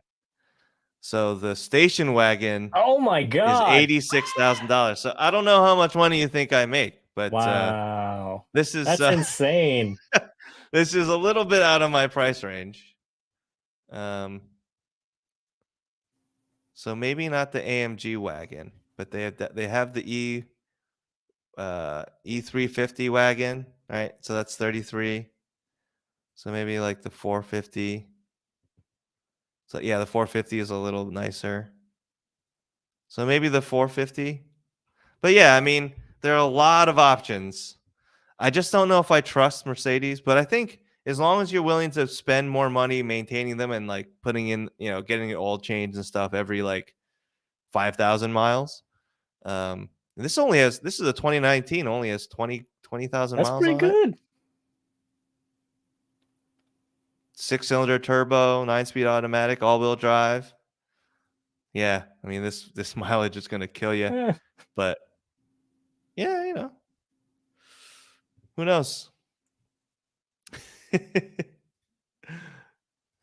If we do a gaming pod, what game do we want to talk about, or do we want to talk about a broader issue? Like, what do we want to See, I like don't talk know. about? We've got so much range. We could talk about a lot of different things. But I feel like one thing that appeals to pretty much anyone that has any sort of vague interest in games at all is going to be like a top 5 list or something like that, like top something. We could do, because it's gonna, the next stream will be next Tuesday, right? It'll already be 2023. Yeah. We could do maybe or it'll be into 2023. Maybe we don't do the gaming one right away, but we could do like the most anticipated games of 2023 instead of like a best games of 2022, but like games are anticipating maybe. Yeah, I don't know because my arms have been fucked up. I haven't really been playing games lately. All I've right. been playing a lot of Vampire Survivors. That's a great game. Have you heard Okay. about that one? Yeah. So that's on Game Pass, right? Yeah, it's on Game Pass. I played for like an hour or two. I can see how people could get addicted to it. I've put like 30 hours into that shit.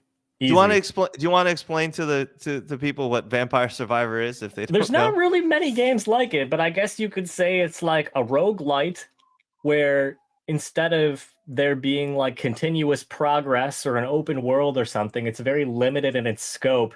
And the expectation is that each time you play it, you die, and then you have to start from the beginning again, but you gain new skills or new abilities or new weapons and things like that. And each run that you go through, you're able to take advantage of those new skills, abilities, or weapons. And then you unlock new levels, new characters, and things of that sort. But what makes this particular game unique is that the attacks are automatic, so they kind of go in rhythm.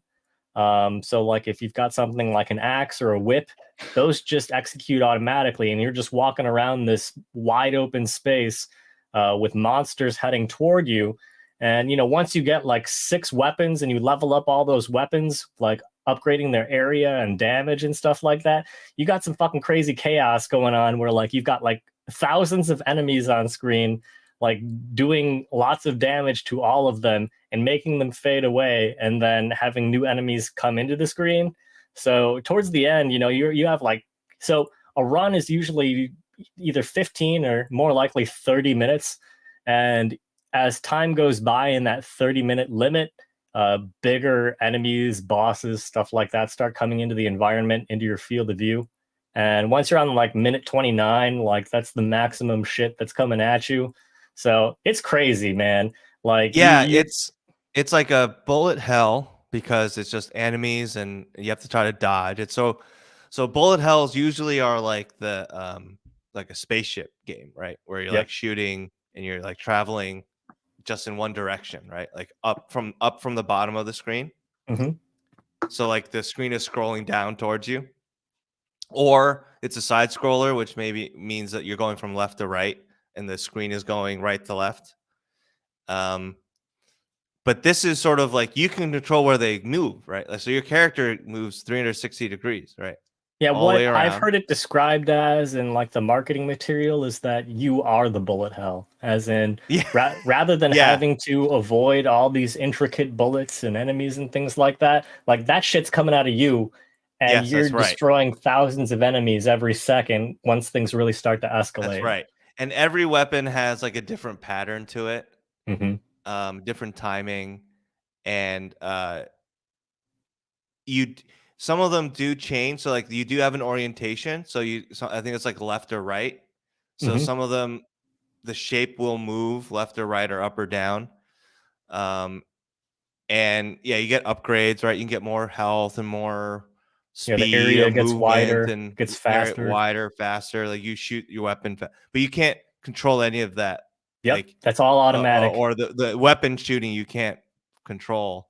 And each character, there are different characters or character classes, and they have different abilities and different strengths and weaknesses.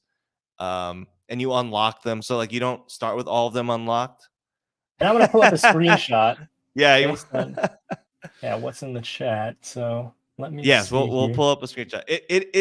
It seems a little chaotic, but it's very simple. I promise. Like when you play it, there's not a lot to like learn. It's very simple to learn, but it's very complex. Like because there are a lot of things that can happen. And if you're high and you are just, it gets you in the zone like no other game I've ever Roguelite, played. I yeah, guess.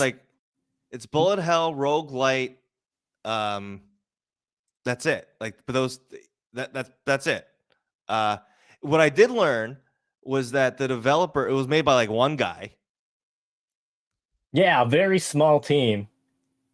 Originally, like by one guy. Italians. Yeah.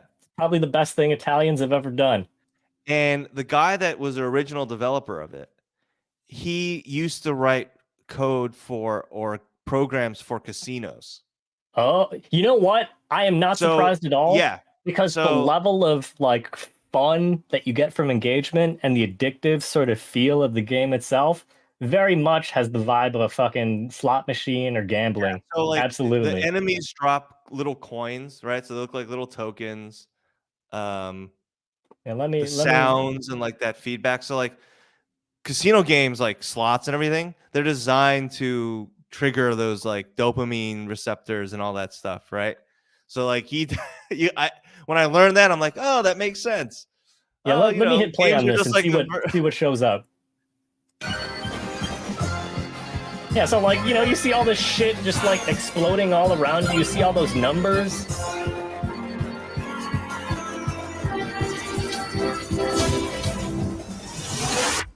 Yeah. It's And there are insane. no vampires. And I guess you're a survivor because you're trying to survive like the enemies. Yeah, But there's something no like that. plot. There's no plot to the game. Fuck Right? it. No plot. That's probably the biggest reason why I like it, is because so many games are so fucking boring with the onboarding part that I don't like playing them for more than 30 minutes. Like I tried playing Far Cry 6, like the most fucking just like stereotypical game you can play, and it's boring as shit. I hate it. So Vampire Survivors is yeah, very Vampire nice. Survivors is really good. One that I don't know like if it's super popular or a lot of people know it because Vampire Survivor is like super popular. It's on a lot of best games of 2022 lists. Hmm. But an older game, a slightly older game that I think uh, people who like Vampire Survivor hopefully would like is called Nova Drift, Haven't heard of that and one. it's more of a traditional sort of bullet hell game. Hmm. But it has elements of like you get upgrades and different weapons and different builds. But like the run, like each game or each run is like could be short or could be long depending on whether you die or not. Um, I'll Adding it to bring the wish list. I'll bring it up so I can show people. Nova Drift. Yeah, I guess it's still in early access too. Yeah, technically, right? So if you look up Nova Drift, right, they have all these different builds, right? So people are, but every when you gain a level, you can you go up the level and then you can choose a different weapon, or you can choose a like an upgrade to the weapon, or you can choose like a shield, and there are different shields that have different effects, and then they have different bodies for your spaceship, and each of those have like their own stats and special abilities or whatnot. So let's see. Let's do this one. God, I hate these ads.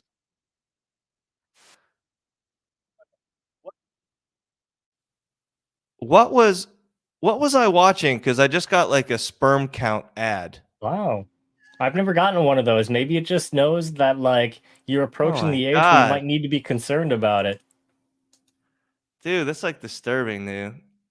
All right, here we go. Here, welcome back to Nova Drift. This is a crackhead power fantasy game set in space. Thank you again to the devs at Pixel Jam Gaming for sponsoring this video. Should be a lot of fun. I have a lot of fun new stuff I want to show off this time around, including a harder game mode, some new upgrades I hadn't unlocked before, and hopefully just a lot more powerful builds, or a different powerful build at least. No matter. So this Drones is are going to give me a win for sure. Now, I guess so this is the game, right? Like it's a much more traditional like bullet hell game. But he's doing a build where he gets these drones. Every time he kills my things, own little lasers they still get some decent damage. he And gets these little Maximal drones. Hull Okay. compensate. So get the hell out of here real quick. Just get me to a safer spot. Yeah. Okay. Oh, it's too late for speed now. If my drones are doing everything, I just got to protect my own ass and just keep the drones alive. So more speed, I think, is very necessary.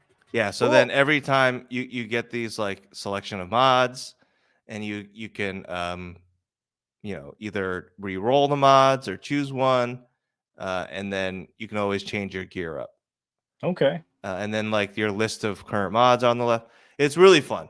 It's really fun. So then like there are a lot of websites that are like, oh, you know, this is the build you can try to get, and so,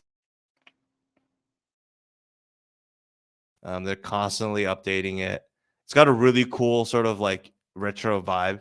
You know, like it looks, you know, really cool. Um, soundtrack is fun. Yeah, I put it I on like the the list, game. so I'll be giving it a try.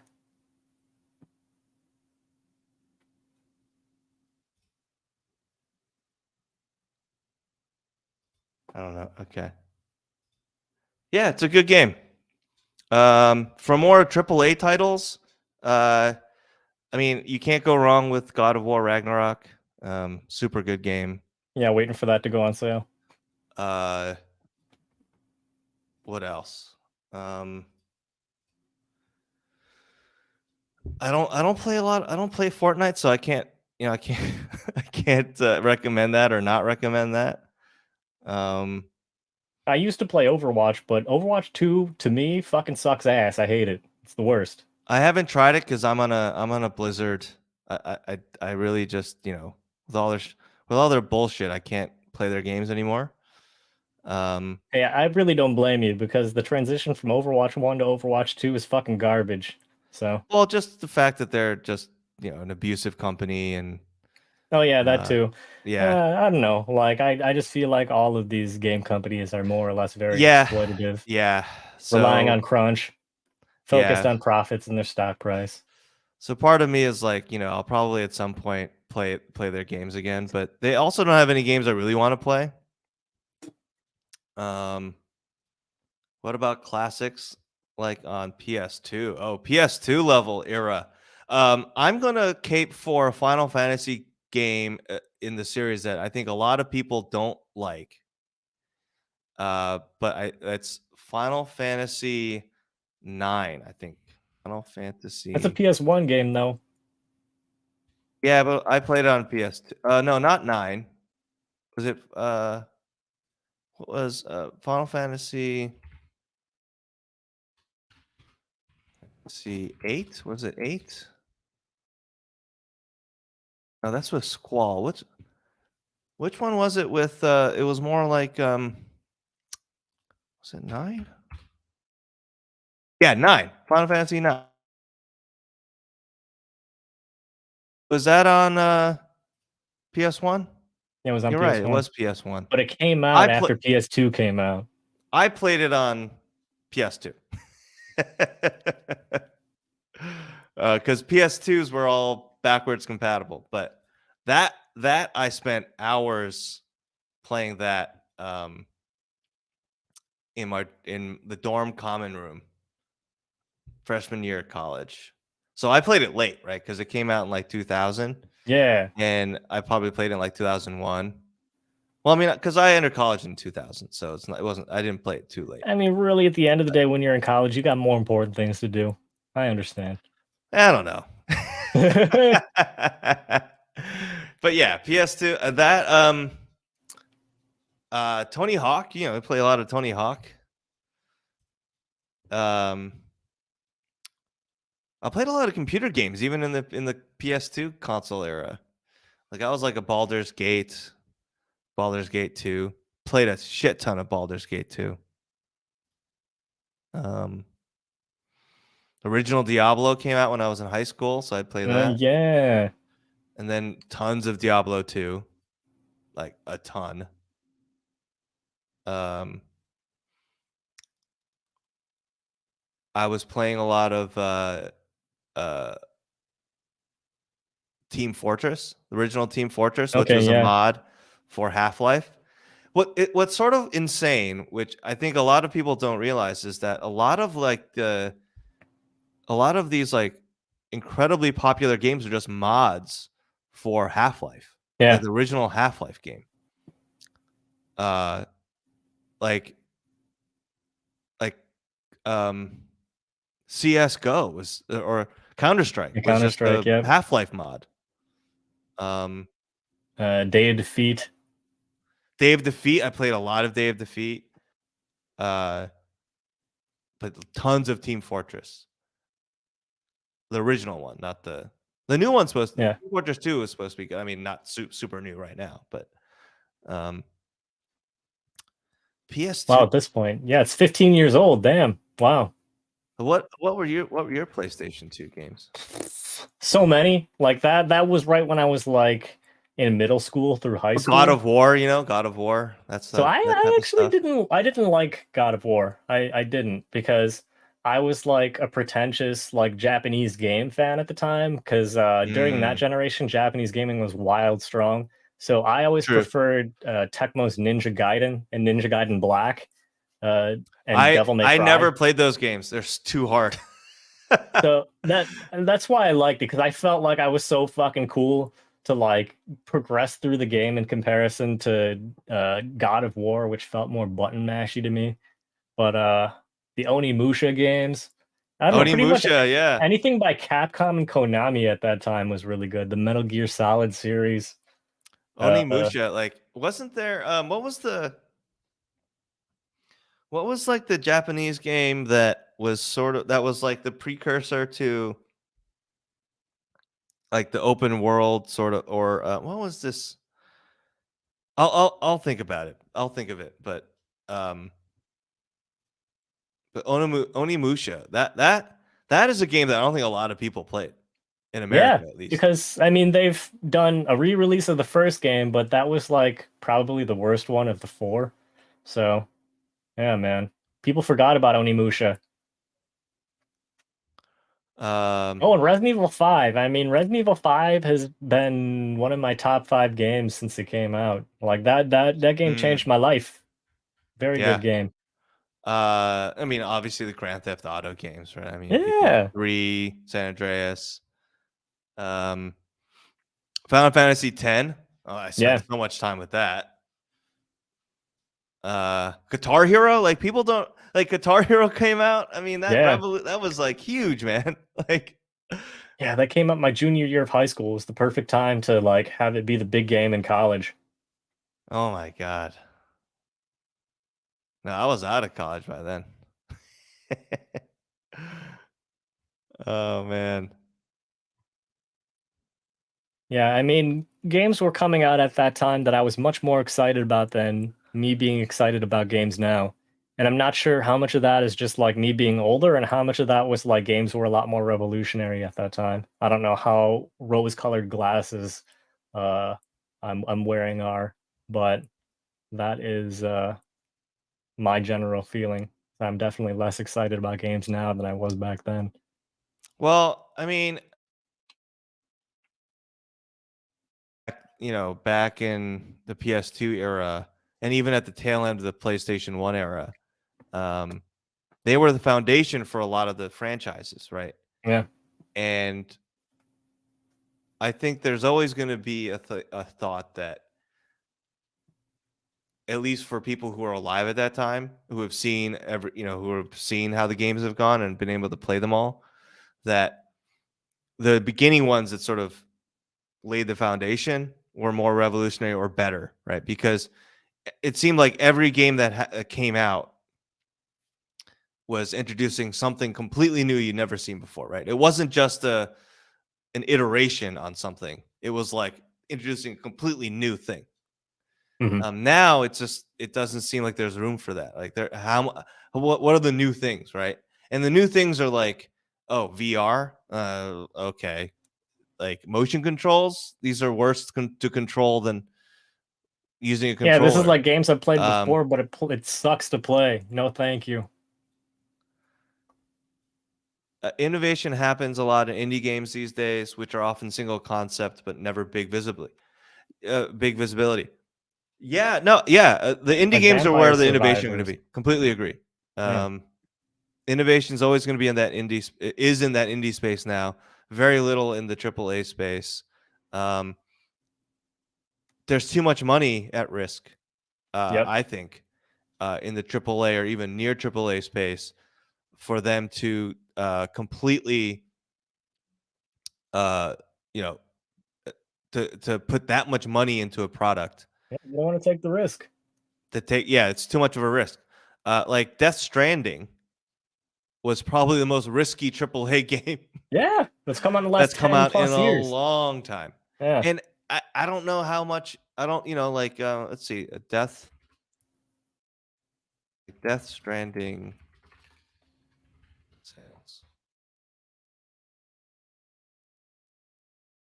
Do you think there could be another video game crash with a AAA studios like with what happened with Atari?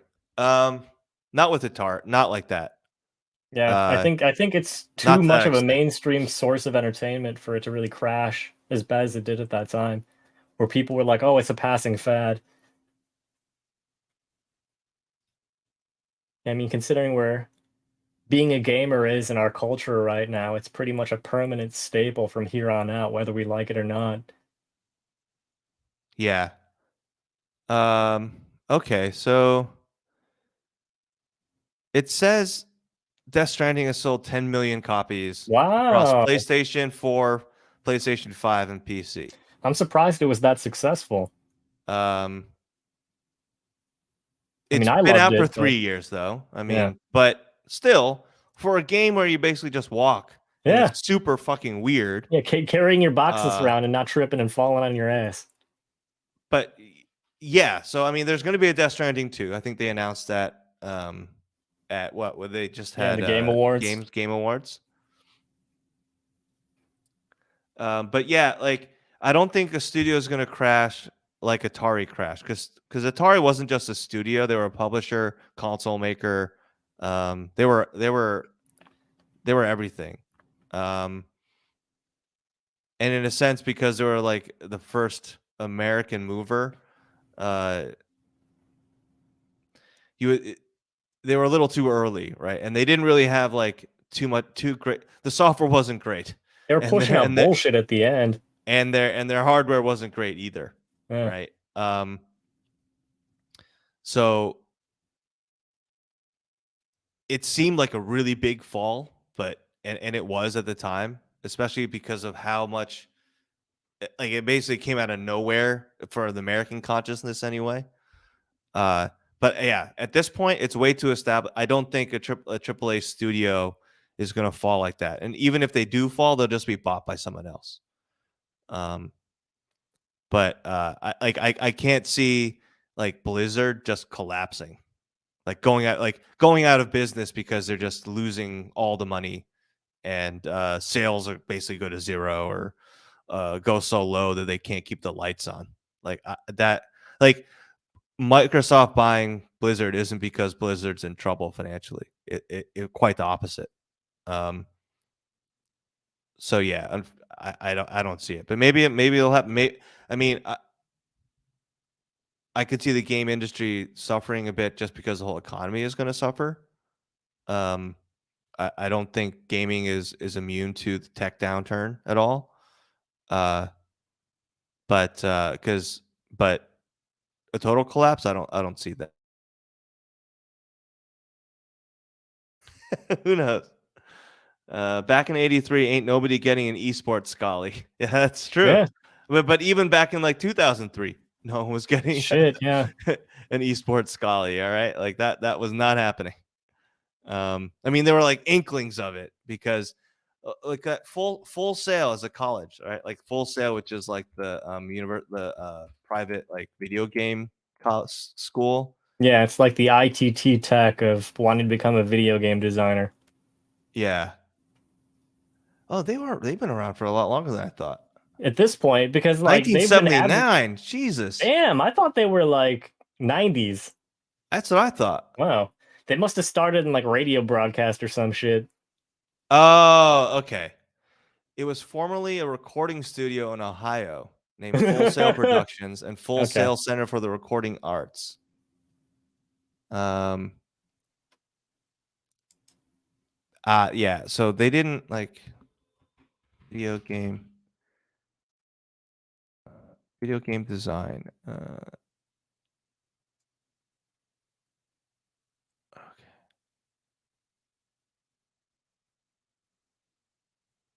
Okay, so yeah, so they started doing like the video game design stuff in like the 90s.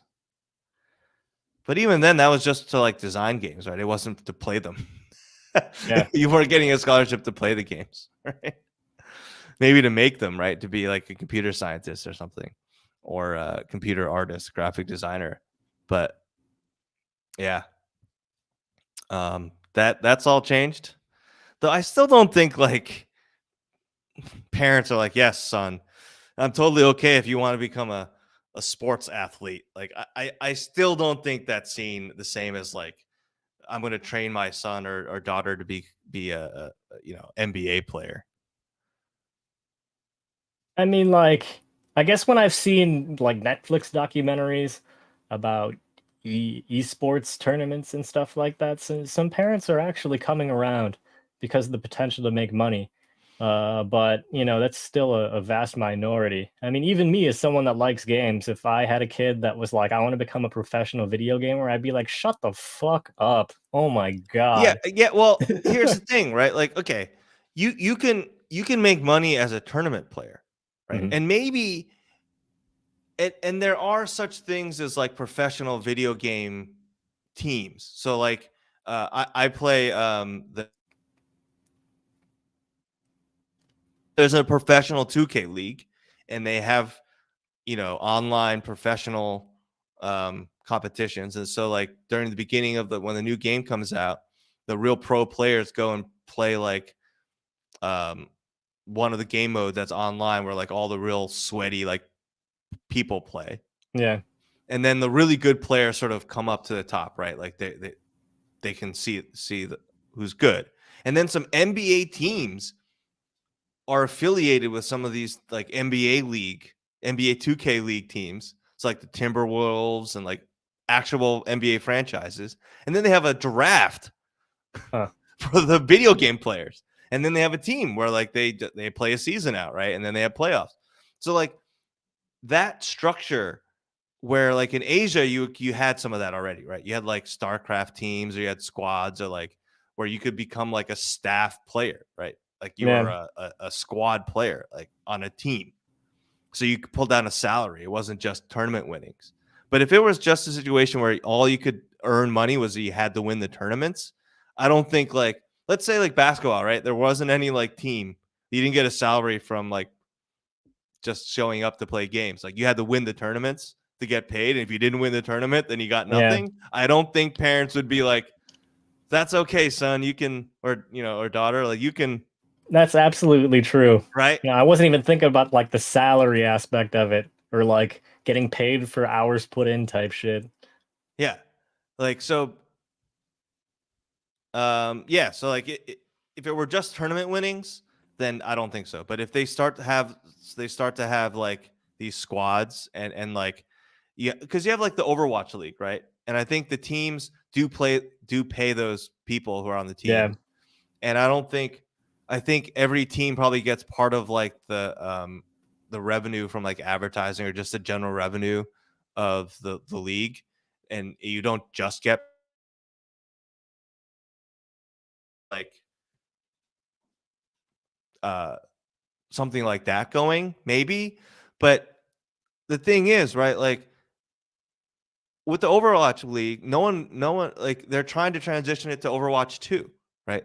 When a new game comes out, there's going to be a shelf life for the old game. So with like fighting games, right? They have those tournaments and the whole sort of series, right? And they have a whole sort of series of different tournaments and feeder tournaments and everything. But after a while, the prestige of the older games goes away a bit, I think, right? And it's like everyone's going to concentrate on the new one coming out. So like Street Fighter 6 is coming out. Yep. And that's going to be the premier one. Sure, they're still going to have tournaments for 5 and 4 and all the other variants, but like the best ones are going to concentrate on the new one. That doesn't happen with baseball, right? Like Yeah. There's from no season baseball to season too. of baseball, it's still baseball, right? Maybe they changed some rules around, but it's not like, they changed the game of baseball. It's not baseball anymore. Baseball 3 third It's strike. baseball. Yeah. It's like it's baseball 2.0. You know, it's the same, right? So that is something different with, I think, video games versus sort of older sort of sports or things like that. I mean, I could say the amount of money on video game releases today versus I'm not scope of shit yeah. I mean, I could say that yeah. Yeah, I mean, well, the whole industry is huge, right? So like I think the revenue, video game industry size versus other industries. Yeah, it's bigger than film at this point. So Market Watch, which is not, just a business website. Video games are a bigger industry than movies and North American sports combined, thanks to the pandemic. So this came out in this article was published in 2020.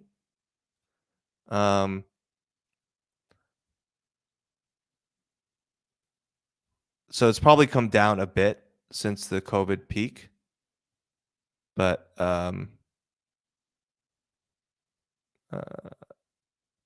where's a more reputable?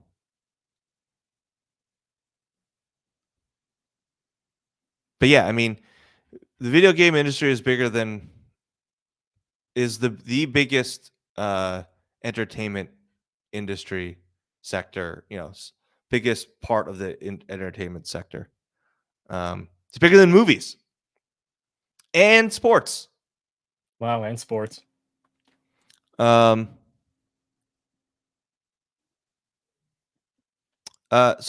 the global film industry reached 100 billion in revenue for the first time in 2019, and global video game revenue was expected to surge 20% to almost 180 billion in 2020. So 179.7 billion. So the global film industry was 100 billion, and then PricewaterhouseCoopers estimated North American sports would bring in more than 75 billion in 2020. And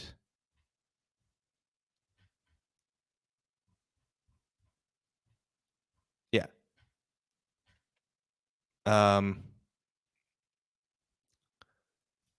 So, I mean, that's just sports. That's every sport. Every North American sport. So, I mean, a little inflated. Gaming was inflated. The other sports went down. But it's been bigger than the film industry for a long time.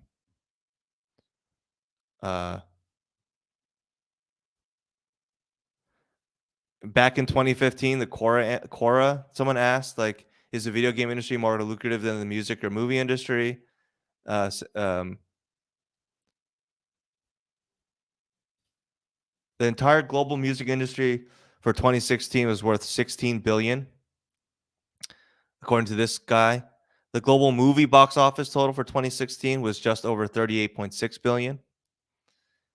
PC games alone in 2016 brought in 30 billion in sales. Just PC gaming. So it was more than double music, global music. It was more than double music and almost as much as movies. Just PC gaming. Console gaming brought in 30 billion. So then that's 64 total, right? And then mobile gaming 40 billion. So just, isn't that crazy? And then going from like comparing movies to games, right? The top earning movie was Rogue One, which took in more than 500 million over the year, and The Force Awakens. So this was written in 2015, right? The year before had a stunning 250 plus million opening weekend. Whereas GTA 5's opening day pulled 800 million. Damn. One day sales. And they've just been making more and more money off of GTA 5. 2 generations later. And then Fallout 4, right? Which people are like, oh, Fallout 4 sucked. Clocked 750 million in one day. Damn. COD Black Ops hit 360 million in a day, and Black Ops 2 hit 500 million in a day. League of Legends makes $1 billion per year in microtransactions. And WoW, for everyone talking about WoW, you know, everyone hates WoW, blah, blah, blah. They were getting $100 million per month for years. Damn. So, yeah, gaming is yeah. I mean, the scope has changed a lot, but I still think this is just the people making them, right? Like the actual like the corporations. When we're talking about players and esports and all that stuff, like that's a different conversation, because I still don't think people look at that seriously. It's like, oh, I'm a professional gamer. When it transitions to like, oh, I'm just like a bench player, and and I make like a few $1 million a year, that'll change. When you don't have to be, winning every tournament, that might change. All right. Well, we've been going on for a while. We will continue to just, as I said, we want to try to do like an AMA or something, I think, for our next one. So we'll try to gather those. Please don't be shy. We have, this is our Twitter. We will tweet out our email address. I think the email address is in our Twitter bio, but we'll tweet that out and I everything. think so. Yeah.